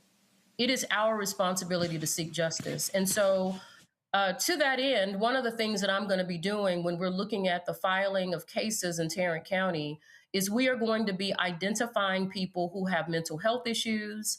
We are going to be identifying people who are first-time offenders, who are brought in for small misdemeanor charges, maybe even small drug charges, people who have addiction issues, our veterans, people who are unhoused in our community. And we are going to create the first ever diversion unit in Tarrant County. We will have a group of lawyers that will be reviewing those cases on the front end and determining whether or not we need to be moving those cases through to prosecution, or if there are other pathways that we can use to try to get people the help that they need. Because I'll tell you, people don't like to hear that. They want to say, you know, Democrats are soft on crime. But I'll tell you that most of the people that come through the criminal justice system are there because they have mental health issues, they have drug addiction issues, they are unhoused, veterans with PTSD. And so we need to be proactive as opposed to just being reactive. And if we can give people the resources they need, if they want them, then we can help reduce our crime rate in Tarrant County. And that's something that we're going to do. Questions for my panel. Reese, you first. Thank you, Ms. Burks, for being here. I'm glad that you mentioned the aspect about drug diversion, because I noticed in the 2025 Tarrant County report that the first and the fifth top crimes that are prosecuted by the current office are possession crimes. And, you know, that's something that obviously costs a lot of money to prosecute. It costs a lot of money to if they end up getting incarcerated. So can you just talk from a fiscal perspective about why it would make more sense to actually focus the office's resources and the county's resources on rehabilitation or on actually deciding what's most appropriate, as opposed to spending so much of the office's resources on these possession crimes? About 10% of the crimes that are committed, I think it's 80% of the crimes that are committed in a jurisdiction are committed about 10% of the population. So we have some bad actors in Tarrant County who commit crimes and they reoffend and they recidivate. That's just the nature of what we do. But the overarching or overwhelming majority of people who come into Tarrant County's criminal justice system are those people that you're talking about. We would save a lot of money if we would just work and collaborate with organizations that are already on the ground here in Tarrant County wanting to provide assistance. I will tell you that I also ran in 2022 against Phil Sorrells. I only lost by about 37,000 votes. And to Roland's point earlier, there are about 300,000 Democrats that didn't go to the polls in 2022. And so if we can get those people to the polls to vote, then we can have a DA who's willing to go into these communities, work and collaborate with different organizations that I've met along the way, funnel people through those organizations to give them the resources they need, and do exactly what you said, save money. You know, a lot of people don't know this, but I am running for Tarrant County Criminal District Attorney. And the criminal piece in that title basically says that not only is it my responsibility to prosecute crime, but it's also my responsibility to be fiscally responsible with the money for the taxpayers of Tarrant County. And so I think, to your point, having services like that available, where if people want them, they are available, is certainly a better pathway than incarceration whenever possible. Larry. Yes, I'm curious in terms of when you're out talking to voters and you meet someone that says they're undecided, they're on the fence. What are some of the key points you highlight why your tenure would be different than your counterpart? You know, that's a great question. There are a lot of policy differences that I have with the current DA. One of them is how we handle police-involved shootings. You know, I was in that very DA's office for 24 years. And for years, the way they handled it is if there was a police-involved shooting, when a prosecutor took the case to the grand jury, they were not allowed to ask the grand jury for whatever decision they wanted. If I, as a regular citizen, committed a shooting that caused someone injury or even death, prosecutors would have no problems telling that grand jury, you should indict. And so one of the major policy changes that I'm going to be making is that if there is an officer-involved shooting and the prosecutors under me feel like the facts and the law warrant an indictment, we will be asking the grand jury for an indictment. We won't go into the grand jury and say, you guys tell us what you want to do with this. We are the experts. We are supposed to be the ones to know whether or not the facts and the law are on our side. So we won't go in there and say, just tell us what you want to do. We will tell them what we think they should do. And that's only fair. That's being transparent. That's being fair across the board and treating people equally. One of the other policy positions that make me different, and what I tell people about, is we're actually going to investigate jail deaths. You know, I know the current DA sent a letter to our now Attorney General Ken Paxton back in, I think it was March of this year, and said, do we really have to investigate these jail deaths if the person didn't actually die within the walls of the Tarrant County Jail? And Ken Paxton said, you know what?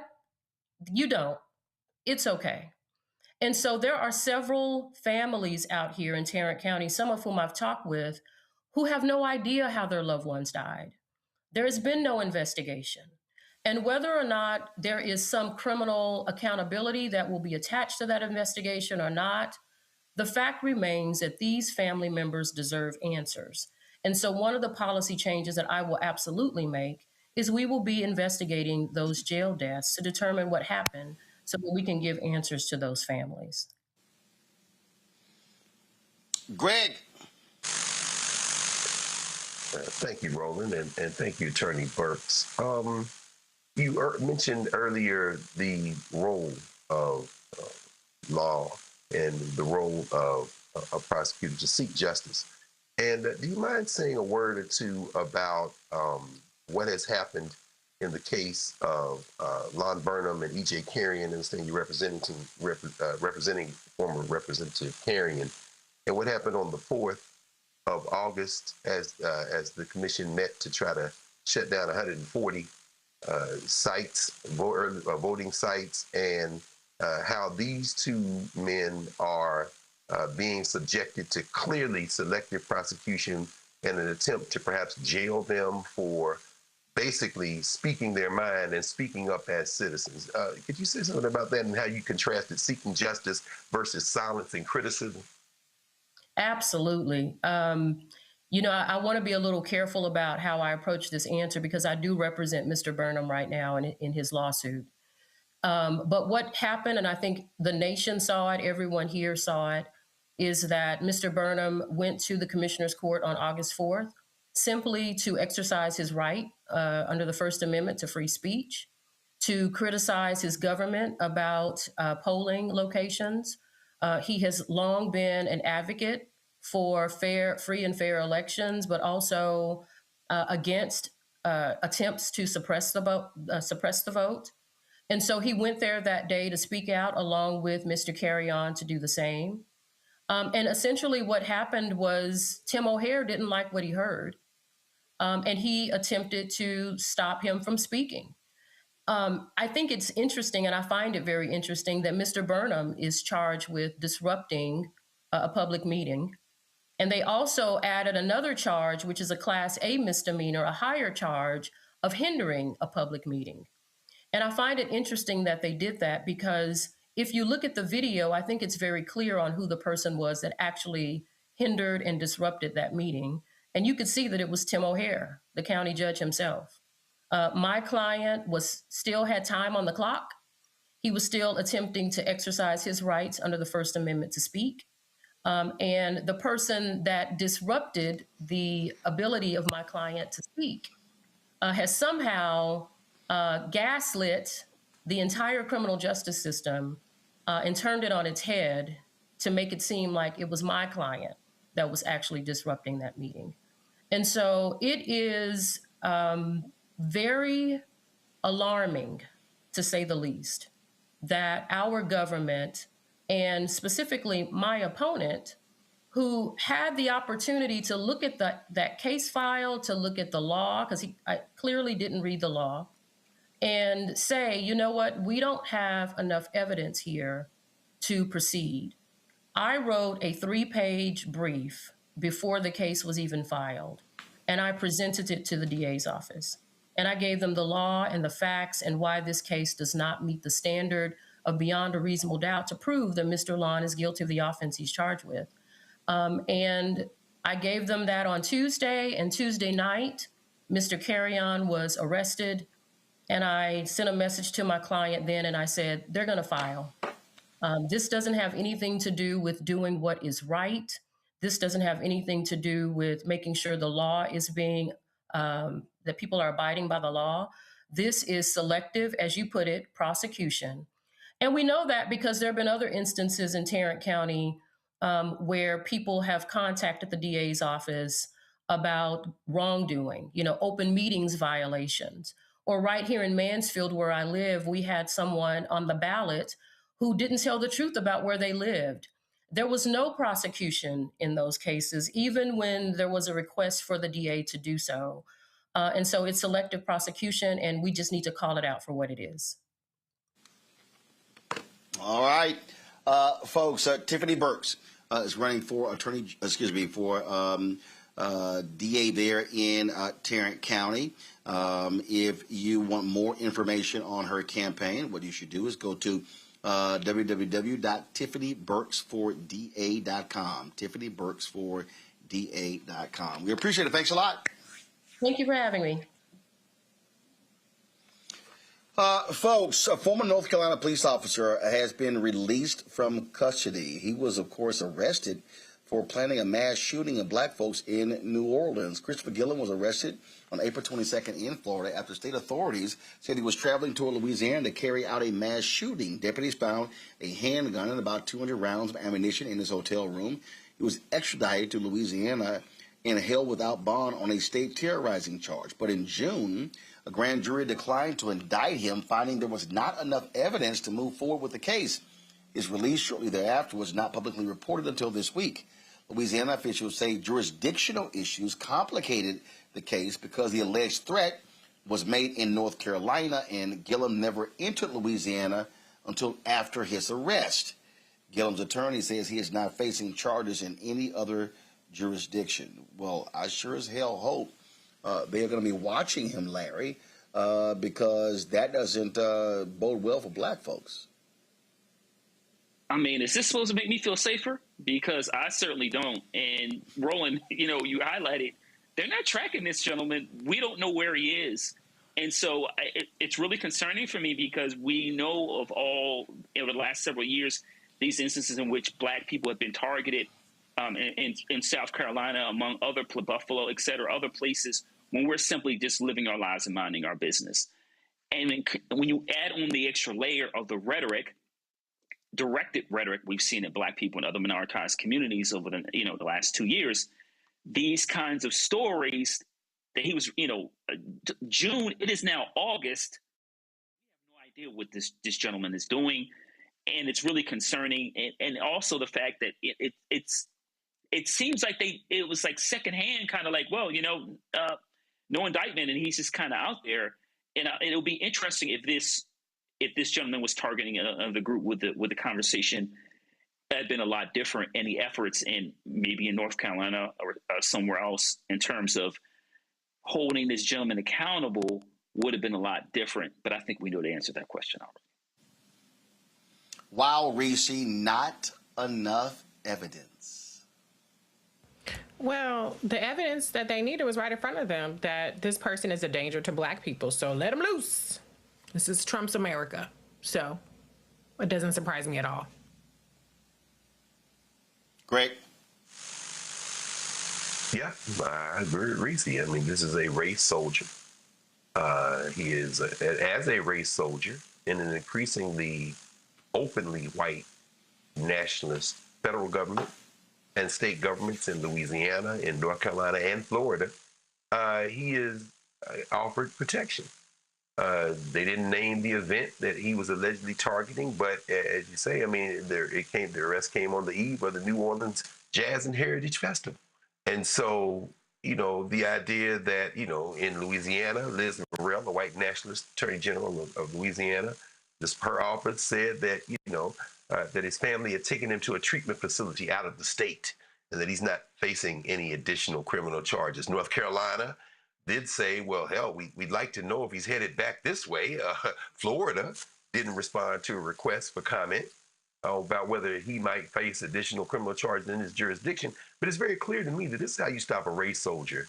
The easiest way to do it that doesn't involve bloodshed of any type or taking the law into your own hand is to check your voter registration and break the back of white nationalist politicians in Louisiana, in North Carolina, and in Florida.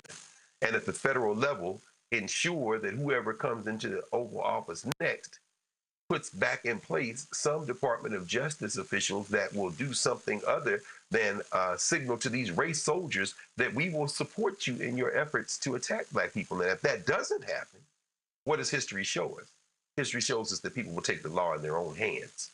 So either way, this will be ended.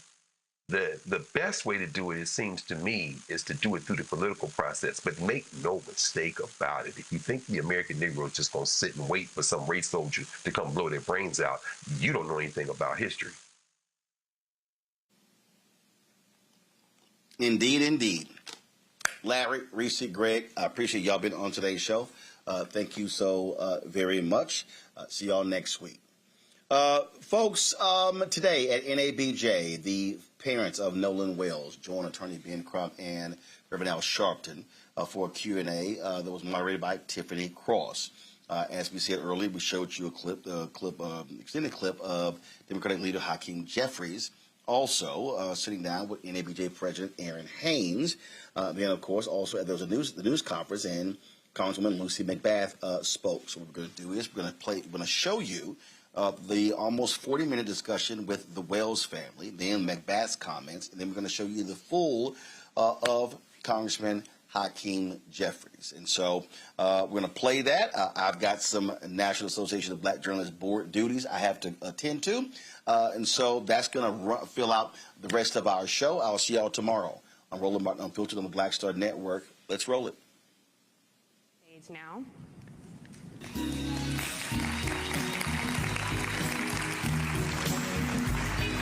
You'll fit there and there.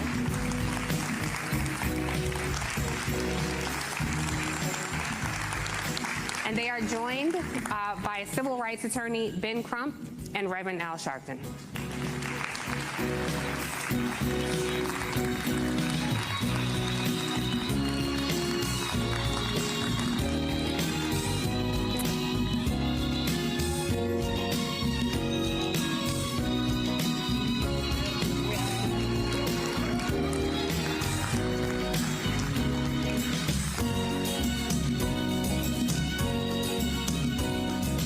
Thank you all for being here. I know you've been on a whirlwind. I know you've been traveling a lot. So thank you all. And I know you all have other challenges happening around the country that you'll be getting to after this. But I am so, we are all so honored to meet you. And we are so saddened that we are connecting with you under these circumstances.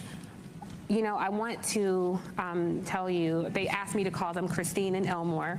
I want to say Mr. and Mrs. Wansley, but Christine and Elmore. I want to tell you in the audience in this room, but also watching at home, are thousands of Black journalists. But in addition to being Black journalists, these are mothers and fathers, siblings, cousins, aunts and uncles of Black children. And we see your humanity. And we're going to center that in this conversation. There you go. Here.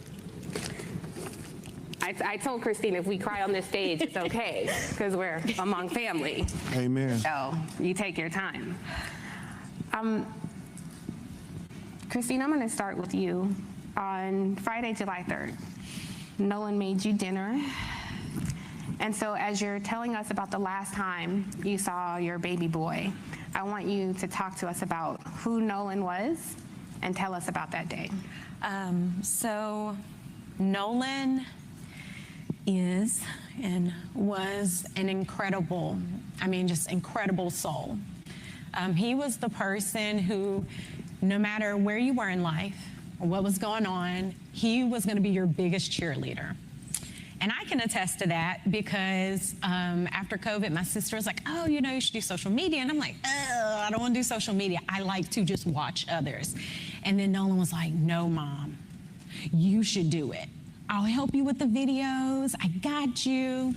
And, just anytime I was like, oh, I just really don't want to do this anymore, Nolan was like, no, Mama, you haven't posted today. And I'm like, I don't want to post. I'm tired. Yeah. But, that's the kind of person he was. He was God-fearing, God-loving. That boy had faith beyond measure. He was just a bright light. And he was our bright light. As far as that day goes, went to work, and he was making salmon, so he was FaceTiming me as I'm trying to see patients kind of in between, of course, not answering the phone in the room. And he's like, hey, Mama, how does this look? Is this enough season? Like, what am I supposed to do with this? And I was like, okay. I was like, you don't have to do that. And he's like, no, I'm going to take care of it. I was like, okay, sure. And so he finishes cooking, get home. He's like, yeah, what you know about this? And he was, guys, when I tell you, he loved to joke. Like, he was just one of those people. He wanted everyone around him to smile, be happy, feel comfortable and accepted. And that is the kind of person God made him. Us as parents, we definitely had that influence, but Nolan was just naturally a peacemaker. Yeah. And so after that, it was, 8, and then he got ready to go. He did his normal, hugged us up. I love you, Mom. I was like, be safe, knowing this was going to be his last weekend before going back to school because football was starting, the summer training was starting.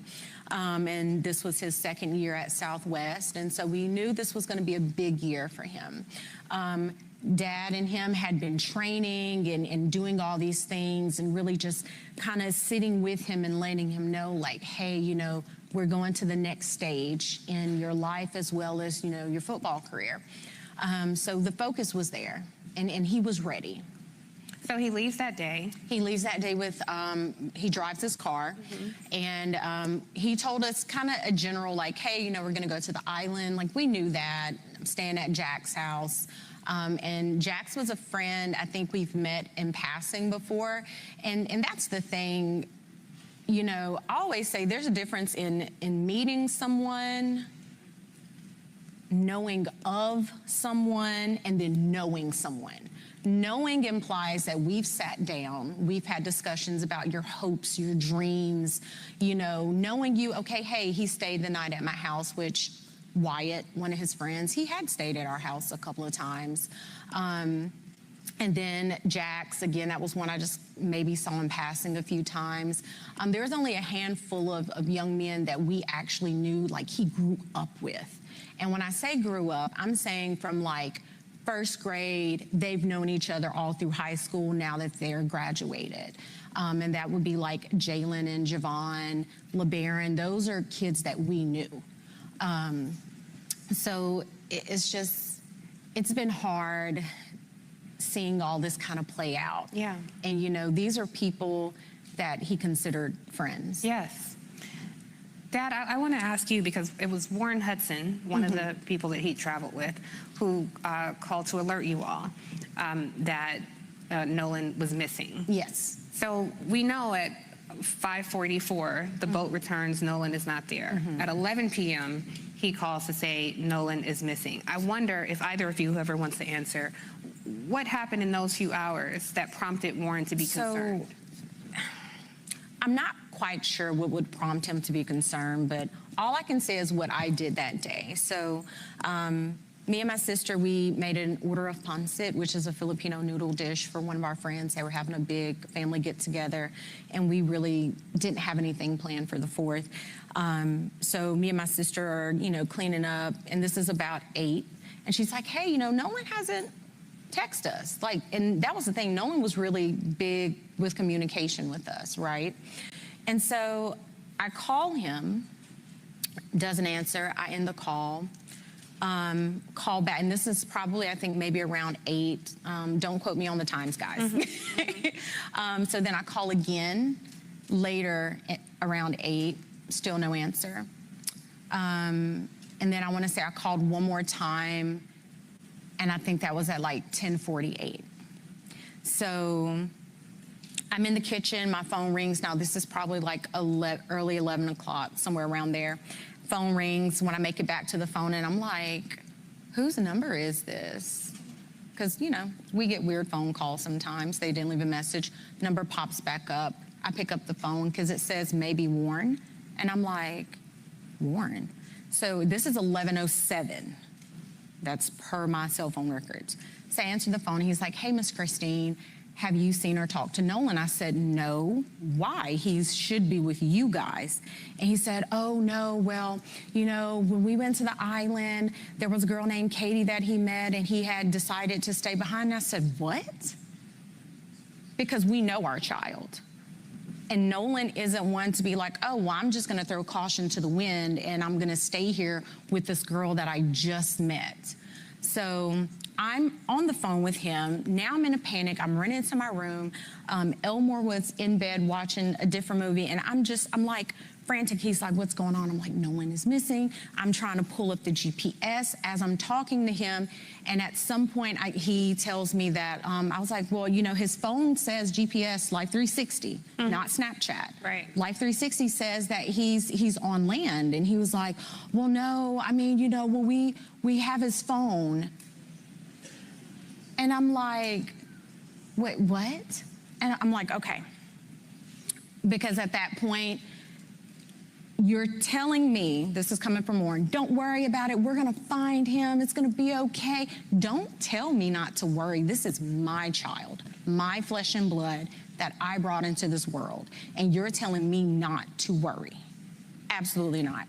So then it was, after the phone call ended, of course, asking him for information. What was he wearing? He was like, last seen, Northwest tip, black shorts, sunglasses. That's important. So I end up calling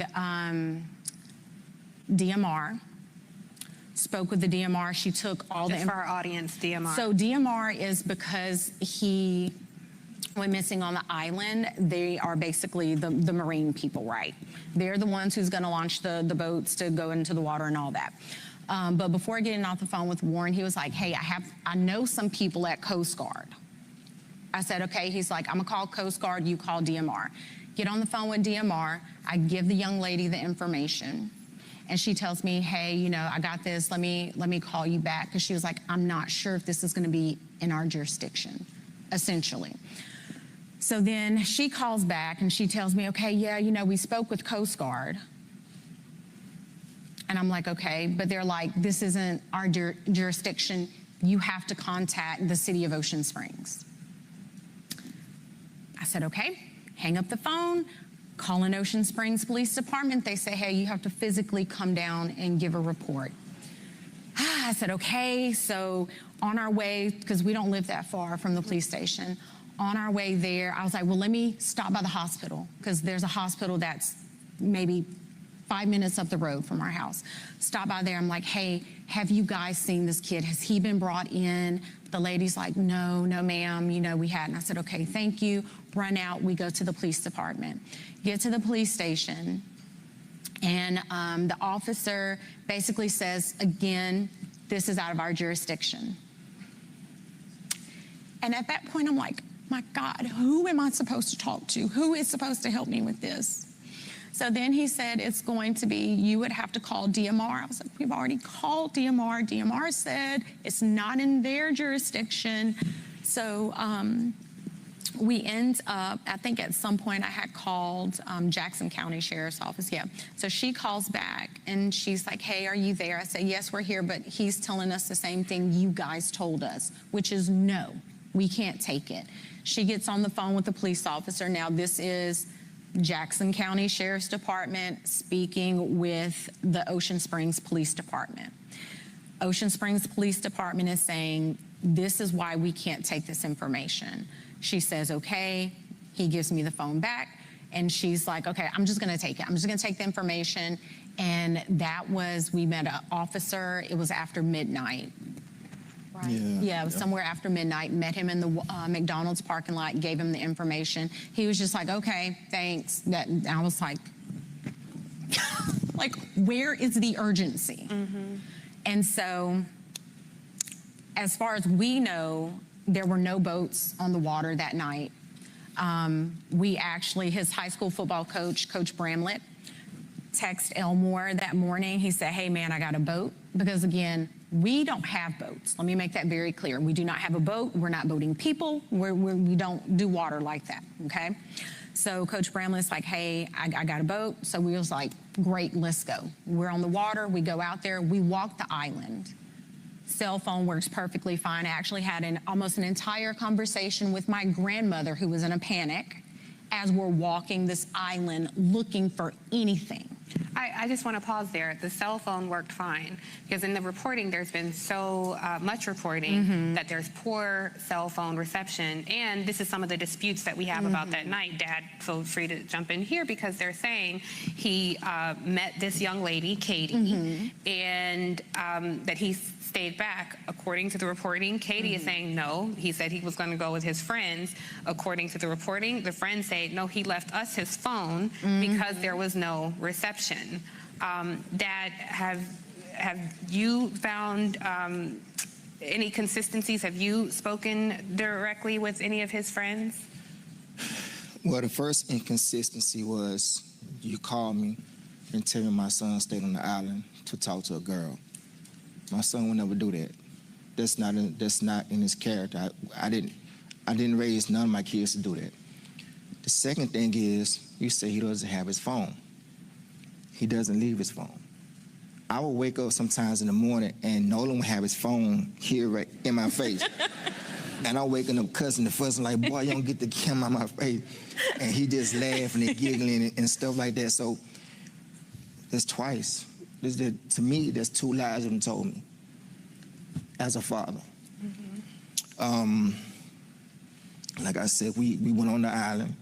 And actually, a classmate of mine called me that morning as we were going out to the island with Nolan's coach. He's like 40 miles away. He calls and, hey man, I got the boat. Me and my boys, we're gonna go out there and help you look. I didn't call him, he called me. and we're gonna start on this end. Well, I said, well, we're probably gonna start on the other end. So me, my wife, Coach Bramley, and a high school classmate of mine were the only we were the first ones out there looking. Like I said, we docked the boat, got out the boat, walked on the island. She had a whole conversation with her grandmother on the island. Got back on the boat, went back around the island. I guess that would be the north side, facing the Gulf of Mexico. I get another phone call. So my phone worked fine. So this whole thing about not having phone service, I don't know. I don't know if it's the carrier or what, but ours worked fine.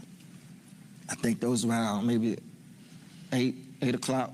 Yeah, because we finished up around. Who was it? Jackson County or the? Yeah, Jackson County Sheriff. Finally showed up. Yeah. A couple of boats, they finally showed up.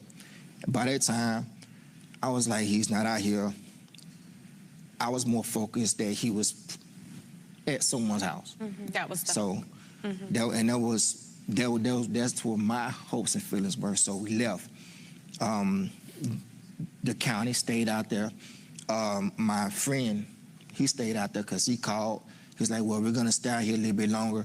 I said, okay, I appreciate it. So we leave. Then I would say maybe a couple hours later, my friend calls me back. And he said, well, we're going to give it and go. But he said, look, I can gas the boat back up. And if you want to go back out there, we can go back out there. I said, I don't want to go back out to the island. I have a feeling that he's not there, and I don't want to go back to the island. So he offered, he said, well, if you do, we can go right now. I said, don't worry about it. I appreciate you coming out there. But he said at that time that helicopters were out there, more Coast Guard, more people out there. So we get back on land, and as far as the keys, what was that night? Or was it? That was that night. That was the night like the call. Okay, let me back up. As far as getting the car back, after we gave our report to Jackson County, the sheriff department that night, we were trying to figure out who to get a report to. We had a friend in the family that located his phone. We wasn't there to get the phone, but apparently there was some kind of friction with getting his phone. Yeah. We don't know what the friction was. So the phone and the key were at the same location, which was Jack's house. Okay. And again, all of these kids share their locations on Snapchat. And so she was like, hey, I can go pick his phone up, not thinking that his car is there, you know. Which she stopped everything she was doing. Her and the boys, they went out. Like, we were all out searching for him that night.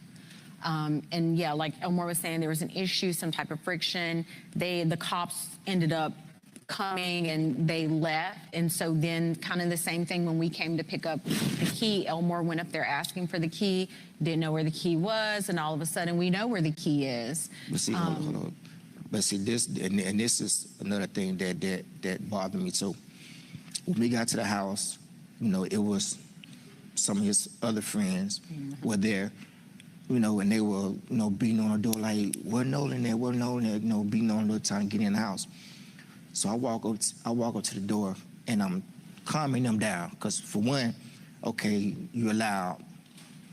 Two, you're in these people's house. So if you tear these people's house up, that's gonna be a whole nother issue. I don't want y'all bothering it. And three, I need you guys to calm down, and I need them to kind of trust me as being an adult so I can get something out of them. So I get them out the house, and then Jax finally comes down the stairs, I guess in the room. Hair all messed up like he just woke up, whatever. I said, look, I'm Nolan's father. His car's outside. I need to get his car and all his personal effects that may be left over here. And he goes, oh man, Nolan was like my brother. I said, Nolan was like my brother. I said, well, if Nolan was like your brother, would you please go and get everything of his so I can get his car, I can go home. So he walks off. 2 or 3 minutes later, he come back. I don't see the keys. Okay. So I leave out the house, go back outside, stand by the car. During that time, one of the guys that was in the house one of the other friends, he was on the phone with a girl who was apparently there with them earlier that day. And she was telling him that his keys was on top of the Xbox in his room. So he goes back up to the door by himself, and we're still out by the car. And lo and behold, here comes the keys. So now to me, you lied to me 3 times. I don't believe nothing that you tell me from here on out. And this is Jax. This is Jax. And eventually he does give you the keys. Yeah, eventually give me But there was friction getting the keys. Yes. So for one, you tell me my son is on left still on the island with a girl. 2, you have his phone. And 3, you don't give me the keys when I ask. I don't know any father who would believe just if one of my friends did that. I'm gonna be cordial with you, but I'm gonna watch you. And I just... Ben, I wanna ask you, because I'm hearing these 2 parents who essentially had to become search and rescue or law enforcement, looking for their own child with such a lack of urgency on behalf of law enforcement. Obviously, we're talking to Black journalists. We can't ignore the ugly racial history of Mississippi. I looked into the demographics of the Jackson County Sheriff Department. It's quite asymmetrical, but also just the general attitude and the lack of value when it comes to Black life. Does this sound like a normal process for when an 18-year-old goes missing to you? What holes have you seen in your looking into this case? Tiffany, that was the question that Christine and Elmore had when they first called us. They wanted the truth of what happened to their 18-year-old son, Nolan Wells, and they had concerns whether they were going to get a fair and impartial investigation. And from that day to this one, it has been the same objective: to have truth, transparency, and find out what happened to Nolan.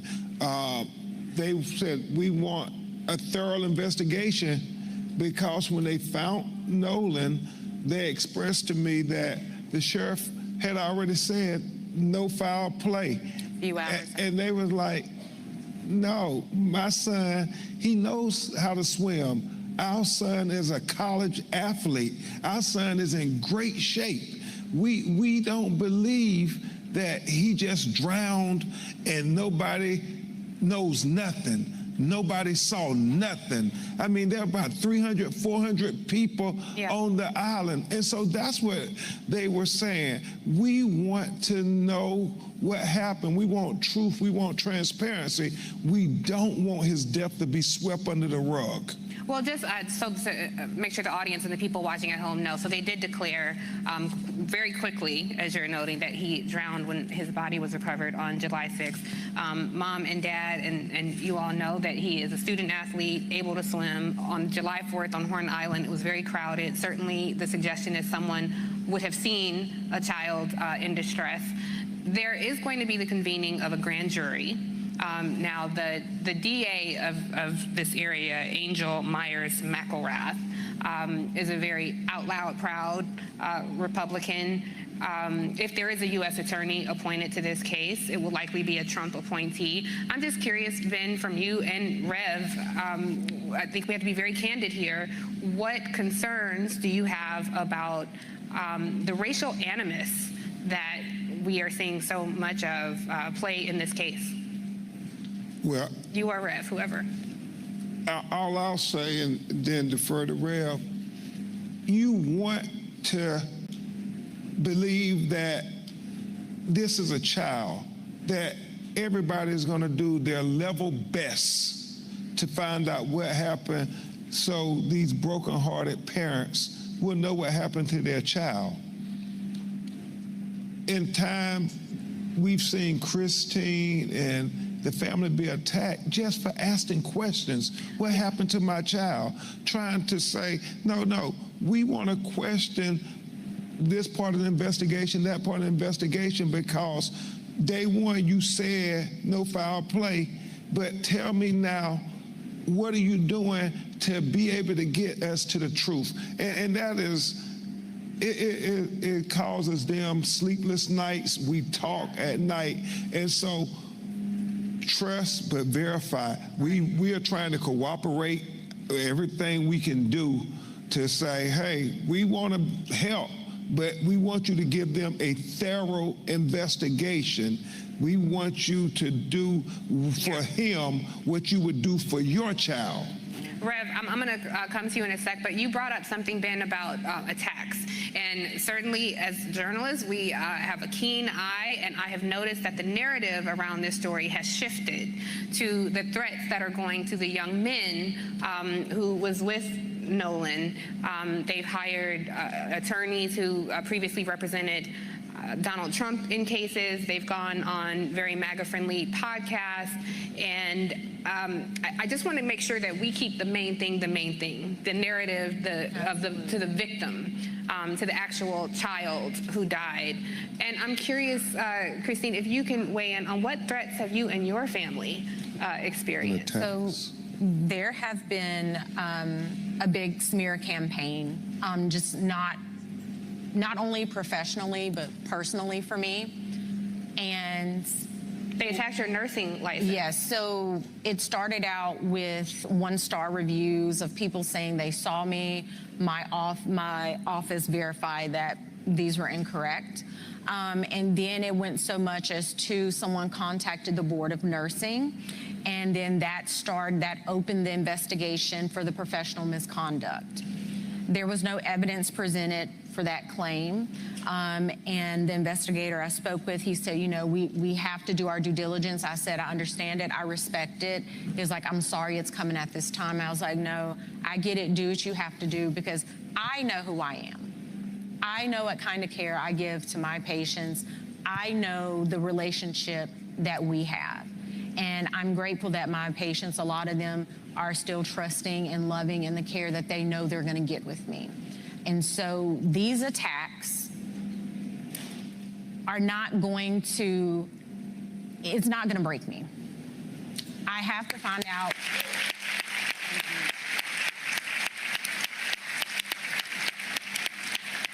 We have to find out what happened to Nolan.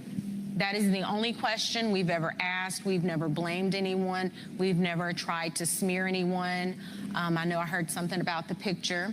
That picture was sent to me because this is a picture of him on the boat. On the boat with the people. Yes. And what it was is they were like, the person was like, Miss Christine, the information is incorrect. This is what he was wearing. Because initially he was in black shorts, which again, that is the information I received from Warren, verbally and via text. When she sent me that picture, I was like, oh, completely different color. These are like a blue-gray short. So we have to correct that. But I'm grateful, we are grateful to all of you. Thank you for keeping our son's story alive. And thank you so much, Tiffany, for having us. I think that's part of our assignment here, our responsibility. So often in newsrooms, we have to defend and define Black life and defend and define our own humanity. And so it makes a difference. The same way in other newsrooms, when you see someone and you feel like they're familiar, that so happens as they resegregate newsrooms and lay off Black journalists en masse, that goes away. So the people in this room have a keen interest in this story because they see your humanity, and that's what we center in this conversation. Rev, put this in historical context for us, because as I look at Mississippi, I don't have to tell you of all people some of the immediate thoughts that surface for us here. Well, when I got the call from Ben Crump and he had the parents connected, and they told me the story, I'd not heard the story. I heard something about some in Mississippi. But when I heard the details, the thing that jarred me from a civil rights point of view, and I've been working, Ben has come National Action Network for 20-some years with a case, and then from there on and on and on. And if it's not a civil rights position, we don't get involved. When they told me that law enforcement said there is no foul play, that's a prejudgment. And I said, wait a minute, They said, the parents repeated to me on the phone, I said, they said it was, this 2 days after it happened. And how do you investigate and there's no foul play and you don't even know what happened yet? So that's what perked my interest. So I said that, well, we'll be involved and we'll help to the best of our ability. Talked another day or two. I said, y'all come to New York, we'll have a national press conference. That's how we broke the story. The first national press conference they did at our headquarters, National Action Network. And then all of a sudden, it was all of this attack for getting involved. And so, and they asked me to do the eulogy. I said, we'll take care of the funeral. Tyler Perry called me and said, no, I'll take care of it. So the thing that bothered me, one, it was prejudgment. Second, the parents of the guys that were with him started talking about they was going to sue us for getting involved. And sue, I don't even know the kid's name. So you can't say I defame your son. I don't know your son's name. But I will say this on this stage, I want them to sue me first. And I'll tell you why. No, I'll tell you why. And National Action Network, you serve the papers, because I want to depose your son. If you sue, the plaintiffs are deposed. So rather than us depend on a Mississippi DA who's already had people saying it was no foul, let's go to civil court, any kind of court you want to go to, because you can't make this make sense. And direct to your point, Tiffany, as I said in the eulogy that I did, I don't know what happened. The parents never said they knew what happened. They never said it was racial. I don't know it was racist, but they don't know it wasn't racist. You don't know what happened. So why are you prejudging it unless something is there you don't want out? Second thing is, you know, and I said this to Elmer and Kristen, I had hurt my knee. I had torn my meniscus. And when I tore it, I told Ben the truth. I did it working out one morning, but I told them I got it because I was on my knees praying too much. But anyway, when they took me to say they may have to do surgery, the first thing they said is, well, we got to get your medical history from your primary doctor. I said, okay. So I said in the eulogy that I don't know what happened, but I got your history in Mississippi. And the history tells me black boy go out with 3 white kids come back. There's a blurred story on what happened. Now y'all all hostile and all upset. Didn't have the keys, but then you had the keys. Some about this don't make sense given your history. And I'm gonna stay on this until we find out what happened. It may be nothing, but we're not gonna leave that up to chance with people that are distorted. We gonna stay on this case. And lastly, since they want to talk about lawsuits, one of the things tying your morning together, Tiffany, they may come back, as you suggested, playing right-wing politics with this, with the local prosecutor, maybe even with the federal people.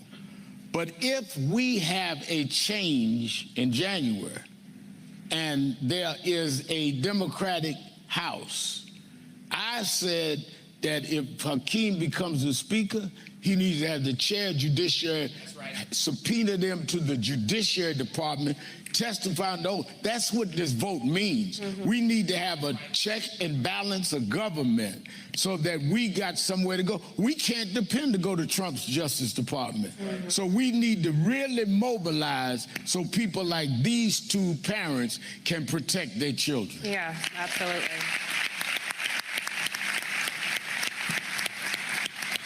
I think you laid out such a great example on how the tentacles of white supremacy cast such a dark shadow over almost every aspect of what your parents went through. I know that there's so many more questions that I have, and I'm sure the audience has. As all my broadcasters know, I have an IFB, and they've been telling me to rap for about 10 minutes. We wanted. It was my pleasure to go over time, and not only my pleasure, my responsibility to give you all a platform to share your story. I think it's so important important, and I think this is the responsibility that the Black journalists in this room take very seriously and will carry with them back to their newsrooms where they may be the only, or back to their platforms where they are building reach or have a wide reach. So I thank you all for sharing your time and being so open. There will be a press conference. There was an autopsy, a second autopsy that Ben Crump initiated that I believe Colin Kaepernick helped to fund. There were questions around that, and so please, I encourage credentialed media to please go to the press conference, and the access for credentialed media will be on the NABJ app for more information. So I don't want you all to think I didn't have more questions, but I passed the baton to you all to go ask all the additional questions. And I just want to thank all of you all sincerely for being here, and I want to thank you, NABJ, for being such an attentive audience. Please welcome back to the stage NABJ President Aaron Haynes. You want to do photos? You were so great. Thank you.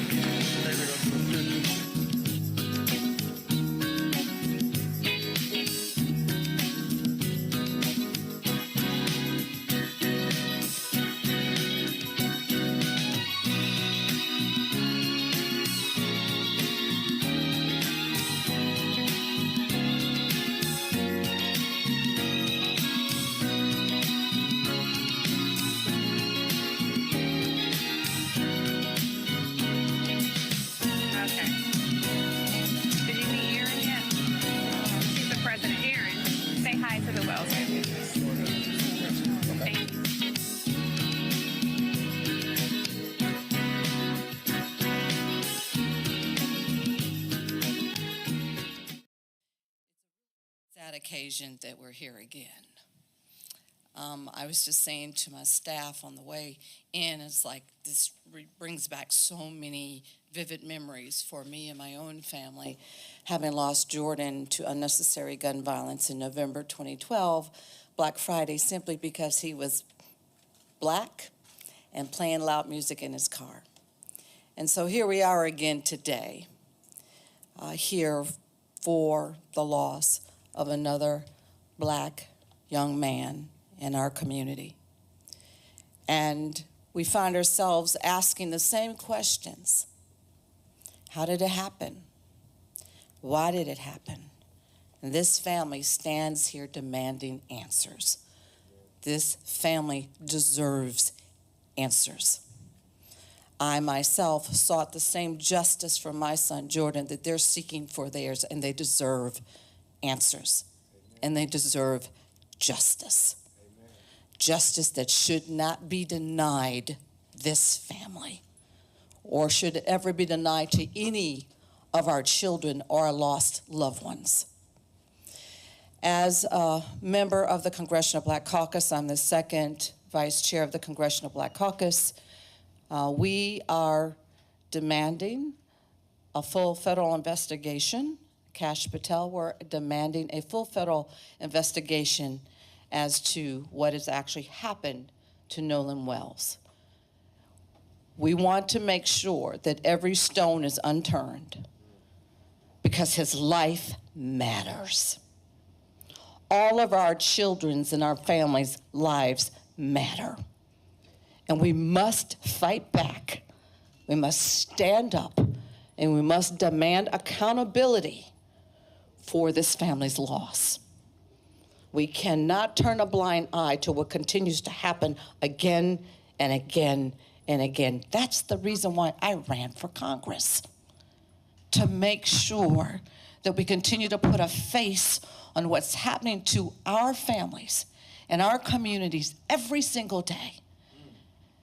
We must say Nolan's name. Amen. Say his name. Lift his name. And as the national Black journalist of this country, you have the ability to be able to lift this story and not let it die. We see over and over again these kinds of tragedies in our communities that continue to happen. And they make it to CNN. They make it to MSN Now. They make it to our local news for maybe 30 days, if that. And then the stories are gone, and the carnage is left with the families and the communities that have lost someone that they love. So I thank the National Black Journalists. Thank you for lifting this family story. Do not let it die. Continue to say his name. Continue to tell his story, because they deserve justice, and it matters. It mattered for me. It mattered for Trayvon. It mattered for Eric Brown. It matters for all of our loved ones that we have lost.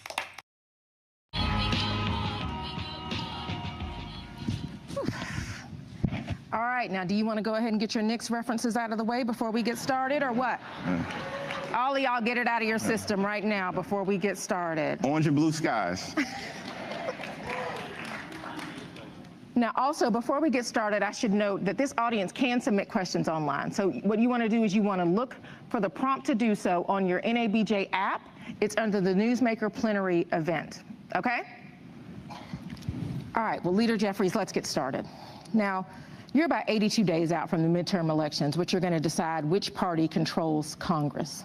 But today you're here with us in Atlanta, Georgia, in a room full of Black journalists. What is your message to this audience in this moment?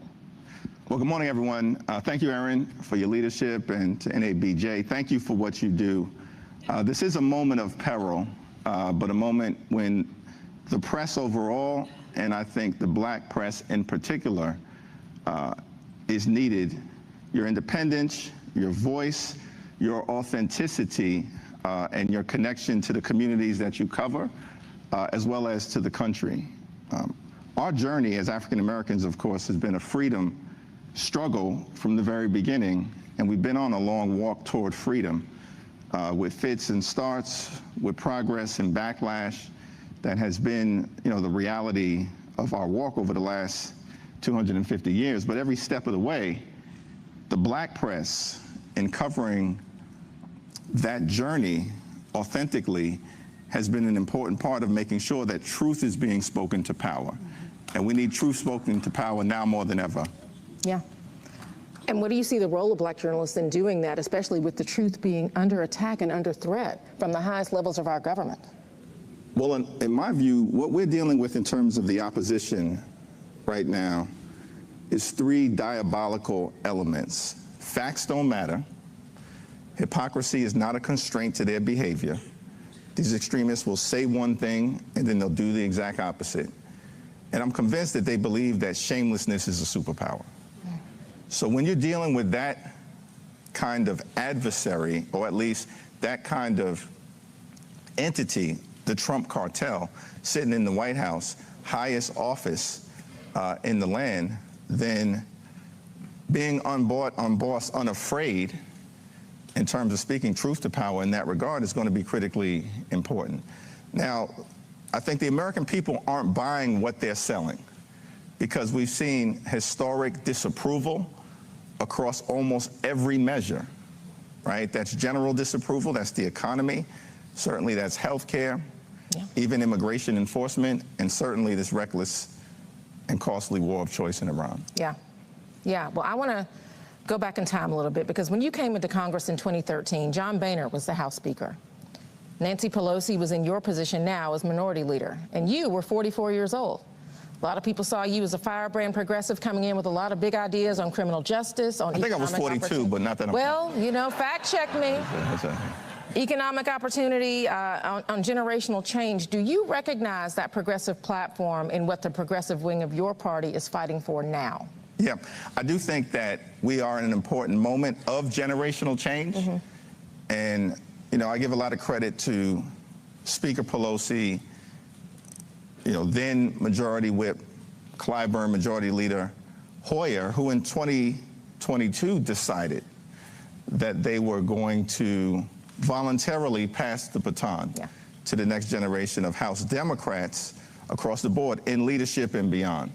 So that's a transition that, of course, is necessarily underway. And I've always thought about the House of Representatives. It's a special institution It's the institution that the framers decided to be the closest, wanted to be the closest to the American people, reflect the hopes, the dreams, the aspirations, the fears, the concerns, the anxieties, the life experiences, and the passions of the American people. I think it was Madison who said, the House should be an intimate sympathy at its best with the American people. And so in order for that to happen, I think transition, change, renewal will continue to be an important part of the story. And that energy is being brought to the House in a variety of different ways, including from our progressive members. Yeah, I mean, I think we could see that with these midterm elections in November. You've got the Democratic Socialists of America, DSA, with several candidates who are on the ballot headed into these midterm elections.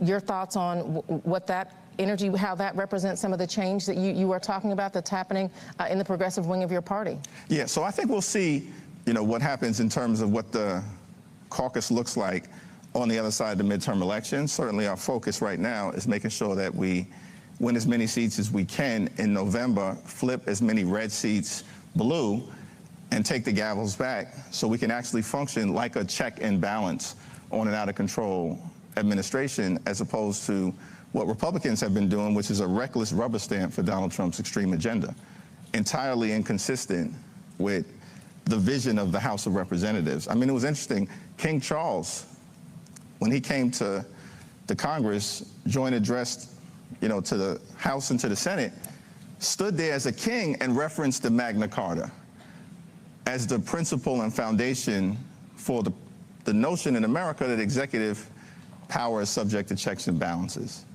And of course, when he said that, everybody on the House side, the Democratic side of the House, stood up and gave him a rousing ovation. But then I looked over to the other side of the aisle, the Republican side, and they stood up and gave him a standing ovation. And I was very confused, y'all. Because King Charles was talking about them and their failure to actually bring to life this principle. So we're going to do that. That'll connect all House Democrats, whether those are New Dems, progressives, or Blue Dogs. But I think most importantly, everybody is focused on the notion that life is too expensive in the United States of America. There's far too many people. Certainly this is the case in our community, in the black community, who are working hard, they're playing by the rules, but they can't thrive and they can barely survive. And that's got to change. And so we have to make life more affordable, more comfortable for the American people. And that's what unites every part of the House Democratic Caucus. Yeah. Well, I will say there's one thing I want to ask about, and that is aid for Israel, because that may be one of the most contentious issues in your caucus. Many members, including you, have said that they want that aid to come with conditions. But what do you say to others who want to cut that aid off completely? Well, I think that that's certainly a conversation that we're going to have about what's the appropriate way to bring to life, I think, some principles that pretty much everybody within the House Democratic Caucus, and I think America agrees with. The way I would articulate it is like this. One, you know, we believe in a safe and secure Israel, right, or Israel's right to exist as a Jewish and democratic state. We also believe in an independent Palestinian state that for far too long has been denied and that should be able to provide dignity and self-determination for the Palestinian people. And then the question becomes, how do you bring those two principles to life in a part of the world that has been contested for thousands of years? Yeah. And I think what is clear in terms of what needs to be done is that, one, you've got to reconstruct Gaza. You've got to allow new Palestinian leadership to emerge. Hamas has got to be out. You got to figure out how you can economically invest in Gaza and the West Bank, you know, in ways that allow the Palestinian community to thrive on a pathway toward a independent state. And then you got to figure out, you know, how to make sure that people who have been breaking the law, U.S. law, are held accountable. And certainly that's the case with respect to settler violence in the West Bank that's out of control. Yeah. Well, I want to stay on the DSA for a minute because they're pushing a lot of these progressive candidates, and many of them are loud about getting big money out of politics. What do you make of that push? What is your thought about that? I think that we have to end Citizens United. And one of the things there's been a series of Supreme Court decisions that have eroded democracy in America. Ending Citizens United was perhaps the first. That came in 2010. Then in 2013, you had the Supreme Court in the Shelby County case decimate Section 5, that was the initial attack on the Voting Rights Act, decimate Section 5 of the Voting Rights Act. Then a few years after that, you had the Supreme Court declare that partisan gerrymandering is all, fair in the political sphere, and that there's nothing to prohibit it in the Constitution. And then you had, I think, the final devastating two decisions, most recently by the Supreme Court, which is one, of course, completely gutting the Voting Rights Act of 1965 in the most recent Calais decision, and then the decision that I think has unleashed this unprecedented corruption on the country is in the Trump v. United States case, where they gave the president basically complete immunity as if he was a king. So you have a series of systematic decisions going over the last 15 plus years that have really decimated sort of our democratic fabric, and we've got to unravel all of it. But Citizens United, I think, was the first, and we support full repeal of Citizens United. You can only bring that about in two different ways, either a constitutional amendment or a change in the Supreme Court. I think we're open to aggressively pursuing both. Got it. I want to let you all know you should still, for those of you who may have come in, please, you can ask questions. You can submit your questions by using the app that is your NABJ app. You can go under Newsmaker Plenary and you can submit your questions. Keep those coming, and we're going to try to get to some of those in just a bit. So, Leader Jeffries, even if your party wins back the majority in November, that won't change the White House. President Trump will still be in office. You've talked about your two sides, seeing your two sides. You talked about seeing the Democratic Party coming together on the other side of November, but do you see possibly Democrats and Republicans being able to come together to accomplish anything substantial for the American people, and even in this new climate? Yeah, I think we have to try, anchored in the premise that Donald Trump has broken every single promise that he's made to the American people of consequence.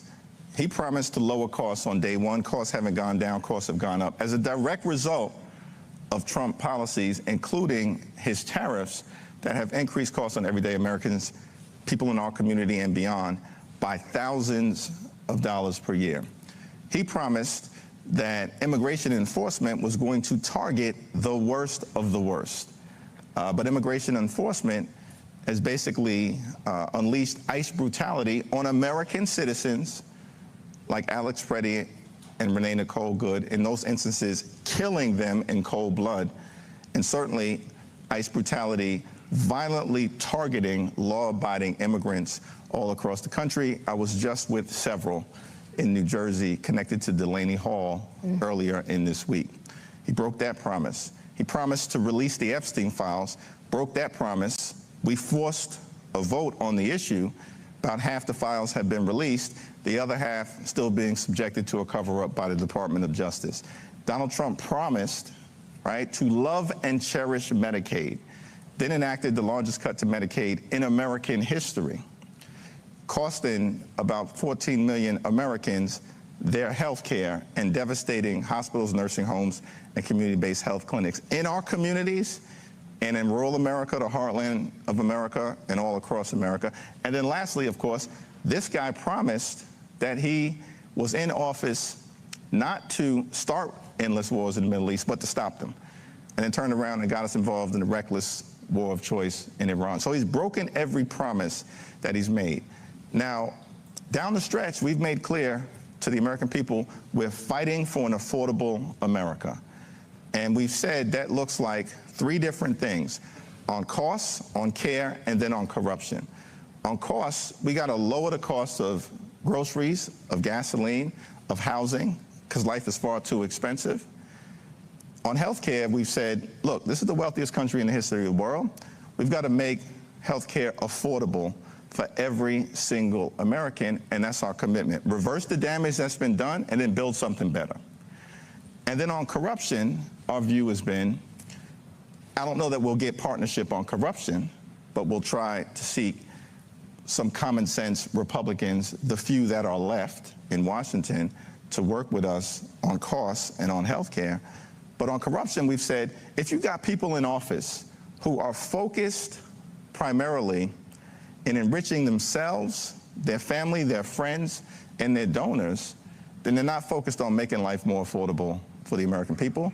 And so from beginning on day one, we're going to hold the crooks accountable. These are the explicit promises that we're making to the American people, and we have a responsibility to try to bring that about. And if we're in a divided government scenario, we can do the accountability stuff in the majority on our own, holding gavels and subpoena power. But in terms of actually moving legislation that makes life better for the American people, we'll need a handful of Republicans to join us. Now, we've forced Republicans to join us in the House on a variety of different issues, including extending the Affordable Care Act tax credits for 3 years on our terms, forced that vote, and then won that vote in January. I think in the majority, we'll have the ability to do more. Well, I want to back up to before day one and think about the other side of the November election, because, you know, in 2020, when you were able to regain control, there was an insurrection at the U.S. Capitol. Are you concerned about possible backlash after the November election? Well, I think we're operating under the premise that the Trump administration and that Republicans have adopted voter suppression as an electoral strategy. And they're going to do everything they can to try to rig the election in their favor. We've already seen that through the gerrymandering efforts. And then the Supreme Court aided and abetted the MAGA extremists by unleashing Jim Crow-like tactics in the South. And, you know, we've seen that now in Tennessee and in Louisiana and in Alabama. Certainly in Alabama, Shamari figures running hard, and I believe he's going to hold that seat, but making it very difficult for the African-American community to elect a candidate of their choice in all three places. Certainly that's the case in Tennessee and in Louisiana, with Cleo Fields deciding not to seek re-election as a result of what has happened. So we're operating under the premise that we've got to put together the largest voter protection effort in the history of the country.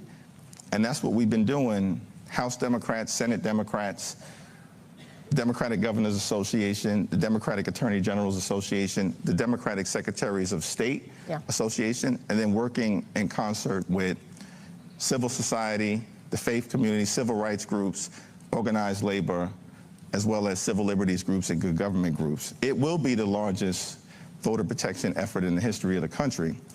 That's to make sure that the right to vote is fully vindicated. And the press's role in exposing these efforts and the schemes that's coming from the other side is going to be important, so that the American people have full visibility into what the other side is trying to do. They can't defend their record, and so they're going to try to alter the landscape electorally, and we can't let it happen. Well, I mean, is some of that coalition building, some of the concern I hear you voicing, is that because in part you may be worried that the president could declare a national emergency, as he has not ruled out doing ahead of the 2026 election? Yeah, I think we've always viewed this as a three-dimensional battle: legislative battle, litigation battle, and then a battle for the hearts and minds of the American people and communities all across the country. And we got to be able to do all three. And we have been doing all three, and we've got to continue at the highest level of vigilance in that regard. Listen, anything is possible. I was there on January 6th, and on the House floor, and I'll never forget, you know, that day, and it's a day that no American should ever forget. It was a violent insurrection, and I was seated in the leadership section at the time, and I was the number 5 Democrat, the chair of the House Democratic Caucus at the time, and there was a debate that was going on. I think it was to certify the results from Arizona, because we proceed in alphabetical order. And Sergeant at Arms interrupts the debate and says the mob has breached the Capitol. They're on the second floor. So everybody needs to be prepared to hit the ground. and secure the gas masks that are underneath your seats. Now, I got to be honest, y'all. I was in Congress at that point, a little over 4 terms. I had no idea there were gas masks underneath each and every seat. So I'm thinking to myself, damn, this is a situation right now. And, you know, eventually we were all evacuated. Yeah. And then obviously we saw what unfolded. And this was an intentional effort to halt the peaceful transfer of power, never before seen in American history. And if it's happened before, as Jim Clyburn, the great Jim Clyburn often says, it can happen again. And so we'll be prepared. Yeah. Well, what happens if you don't win? Failure is not an option. And look, if the Knicks just won the championship for the first time in 53 years, the Democratic comeback can take place. I set myself up for that one. So look, you've got progressives saying they want leadership. Democratic voters are saying they want a fighter. How do you feel like you've earned their support? Yeah, well, you know, I've been proud of the effort that's been underway by House Democrats from the very beginning, but it's not been easy. It's been tough because the moment is tough for the American people. And what I think we've talked about as House Democrats is, look, we have to continue to stretch. We're in a more is more environment. And because of the unprecedented extremism being unleashed on the American people, we have to be in a position to do more, and do more differently, and do more creatively. And that's what we've tried to do. It's both, right, stopping the extremism whenever and wherever possible from being unleashed on the American people, and then articulating a forward vision for what we believe needs to be done in this country, fighting for an affordable America, holding the crooks accountable, affordability, accountability, cost, care, corruption. And I think after the 2024 election, there were a lot of people who were understandably, including Democrats, asking the question, has the party forgotten how to win? This happened again. And now we all have to deal with the fallout from him coming back into office. I think what we have shown collectively, and this is because of the American people over the last 18 plus months, is that we've won every meaningful election up and down the ballot across the country, at the local level, at the city level, at the county level, and certainly at the state level. I think there's something like 31 legislative seats that have changed hands over the last 18 months. All 31 of those seats have been won by Democrats. Republicans haven't flipped a single seat. And we've seen, you know, movements emerge and different type of candidates get elected in New York City, in New Jersey, in Virginia, Prop 50 in California, across the board. So I do think that we've turned the corner, but we, of course, have to finish the job. And finishing the job is not the November midterm elections. That's just the beginning of the end. It's not the end. We can cut his presidency legislatively in half by winning the midterm elections, and that's incredibly important. But then we've got to turn this situation around. And by the way, I should just say, this is not all political. We are in a backlash moment, and the people in this room have been on the wrong side of that backlash, as have many in our community across the country. But we're in a backlash moment in America, and you know, we've seen from the very beginning of our journey, whenever progress is made in this country, it often triggers a backlash. And we had the progress of emancipation, the progress of Reconstruction. And then after 13 or 14 years, that progress is short-circuited by a backlash and the rise of Jim Crow, the rise of the KKK, the lynching epidemic, Plessy versus Ferguson. And it takes almost 100 years to unravel that backlash. And then a new generation emerges, civil rights heroes and foot soldiers, to usher in a new era of progress for our community and for America through the civil rights legislation that was historic Voting Rights Act, Civil Rights Act, Fair Housing Act, Great Society programs that Dr. King and others fought for, Medicare, Medicaid, Head Start, Immigration and Naturalization Act of 1965, things of that nature. But then that immediately is followed by a backlash with the election of Richard Nixon in 1968, who ran on a platform of capitalizing on the anxiety to all the progress that had just been made. And then in his first term, declares a war on drugs, which is a war on us. And when he declares drug abuse public enemy number one in his first term, in the summer of 1971, there are less than 300,000 people incarcerated in America. Today, about 2.2 million, disproportionately Black, Latino, or low income of every race.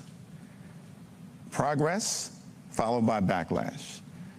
And then you have what I believe was a third moment of progress in this country, and that's the election of Barack Obama. Historic election, incredible thing for us to go from the outhouse to the White House. And of course it represented significant progress, and some incredible things, including the Affordable Care Act, were accomplished. And our children being able to look at a President Obama, a First Lady Michelle Obama, their eloquence, their brilliance, their class, their character. Of course, Sasha, Malia, and Grandma all being up in the White House as well. What an incredible thing, that progress. But you remember, many were asking the question at the time, does this mean that America has now entered into a post-racial phase? That's the question, Roland remembers, that was being asked at the time. Those of us who have studied history know that though it was meaningful progress, it also meant that it was about to trigger a ferocious backlash.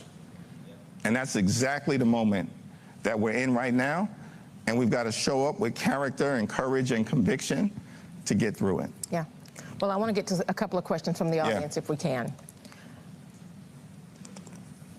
You talked about the Voting Rights Act. We've got a question asking, why didn't Congress pass the John Lewis Voting Rights Act between 2021 and 2023 when it was introduced and Democrats held majority in all three branches? And if you all are victorious in November, should you be the next speaker, would this be one of your first priorities? Yeah, absolutely. I've said that publicly on the campaign trail, on the floor of the House, and all across America. And just a nuance to that question, the House did pass the John Robert Lewis Voting Rights Advancement Act under the leadership of Terry Sewell and the CBC, not once, but twice. We sent it over to the Senate, not once, but twice, including when we had the trifecta and Joe Biden was president. And unfortunately, you had though we had 51 Democrats, there were 2 Democrats at the time. I guess they maybe have been independents caucusing with the Democrats, who chose not to create an exception to the filibuster in order to allow voting rights to be fully brought to life in the United States of America. And that was a mistake. And what we've seen from the other side is that when they have power, they use it. And so I think one of the lessons has to be, when we have the ability to move forward and get meaningful things done, we've got to use it. And President Obama, by the way, here in Atlanta in 2020, during John Lewis's funeral, pointed out, President Obama, that the filibuster is a relic of the past and needs to be reformed. Yeah. And we certainly support filibuster reform. Well, talking about reform, we have another question. It's about the Supreme Court. You mentioned 2 ways that the Supreme Court could be overhauled. Could you expand on that, and are Democrats prepared to take action on that now? In my view, dramatic Supreme Court reform is necessary. And, you know, I'm going to leave it to the Democrats on the Judiciary Committee led by Jamie Raskin, who will be the next chair if the American people give us the ability to govern on their behalf in the majority. And there's a variety of different options that are on the table, and I think that we can't foreclose any single one of them. The Supreme Court, the conservative right-wing majority on the Supreme Court has become, basically a subsidiary of the MAGA Republican Party. That's what that decision in Calais said to me. And then they turned around when a court in Alabama, right, a 3-judge panel in Alabama, found that the new map that Alabama Republicans wanted to put in place that would gut the second black opportunity to elect district, the district that Shamari Figures now holds.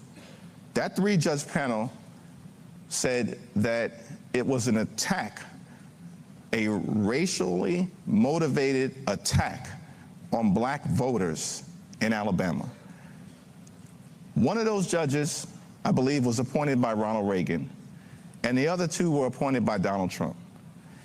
If a 3-judge federal panel appointed by Republican judges, 2 of whom were appointed by the current president, could conclude that that was a racially motivated map attacking black voters, and then the Supreme Court steps in and overturns that decision, it tells me that they don't have the credibility for us to move forward acting like everything is okay and the status quo is acceptable. It's not, and we're going to push for dramatic reform of the Supreme Court.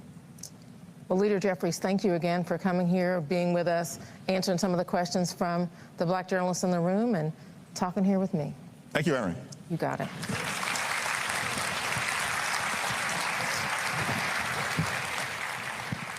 That's it for us. Do me a favor, if you want to support this show, our goal is to get 20,000 of our fans contributing on average $50 each a year. That's $4.19 a month, 13 cents a day. Of course, Roland Unfiltered. We're going to be 8 years old in less than a month on September 4th. We've already crossed 50,000 donors. 50,000 donors since we launched this show. And I've said to you before that we cannot do this show without you. We cannot do this show without your support. Your support absolutely matters. And so it is critically important that you stand with us in supporting this show. Again, we don't have millionaires, billionaires cutting us checks and supporting the work that we do. Regular, ordinary people have made this show possible. We appreciate every single one of you for supporting us and every step of the way. Our goal is to give you the kind of information you're not going to get on other platforms all across this country. And so we center African Americans. We know exactly who we serve and why we serve them. So your support is critical. And so please support us in what we do. Checks and money, first of all, if you want to give us via Cash App, you subscribe to QR code. You see it right here on the screen. It's also for credit cards. If you're listening, go to blackstarnetwork.com in order to give. Checks and money order. Make it payable to Roland Martin Unfiltered. P.O. Box 57196, Washington, D.C. 20037-0196. PayPal, R. Martin Unfiltered. Venmo, RM Unfiltered. Zelle, Roland at RolandSMartin.com. Roland at RolandMartinUnfiltered.com. Hey, y'all, on that Karen who was at the pool, we're going to, I want to double check a couple of facts, and so that's why I'm not going to run today. I'm going to run tomorrow, so just let y'all know. Again, support us.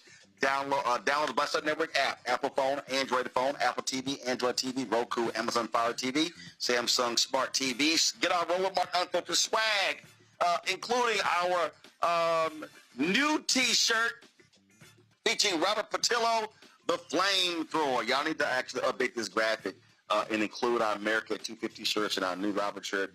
Also, get our shirt, popular shirt. A lot of people, y'all, were commenting to me over the weekend when I was traveling from LA to Atlanta. I was wearing my shirt, Don't Blame Me, I voted for the Black Woman. People love seeing that shirt, so be sure to get yours as well. Support our Black-owned companies by going to shopblackstarnetwork.com. Every product that you see right here in the studio, every single product, these are all Black-owned companies, and please support them. Every single product that you see here, when you buy their products from blackstarnetwork.com, then you also are supporting us as well. So shop blackstarnetwork.com, go to our marketplace. Download the app, fan base. Follow me at Roland S. Martin as well. Folks, that's it. I'll see you tomorrow right here, Roland Martin Unfiltered on the Black Star Network. Holla!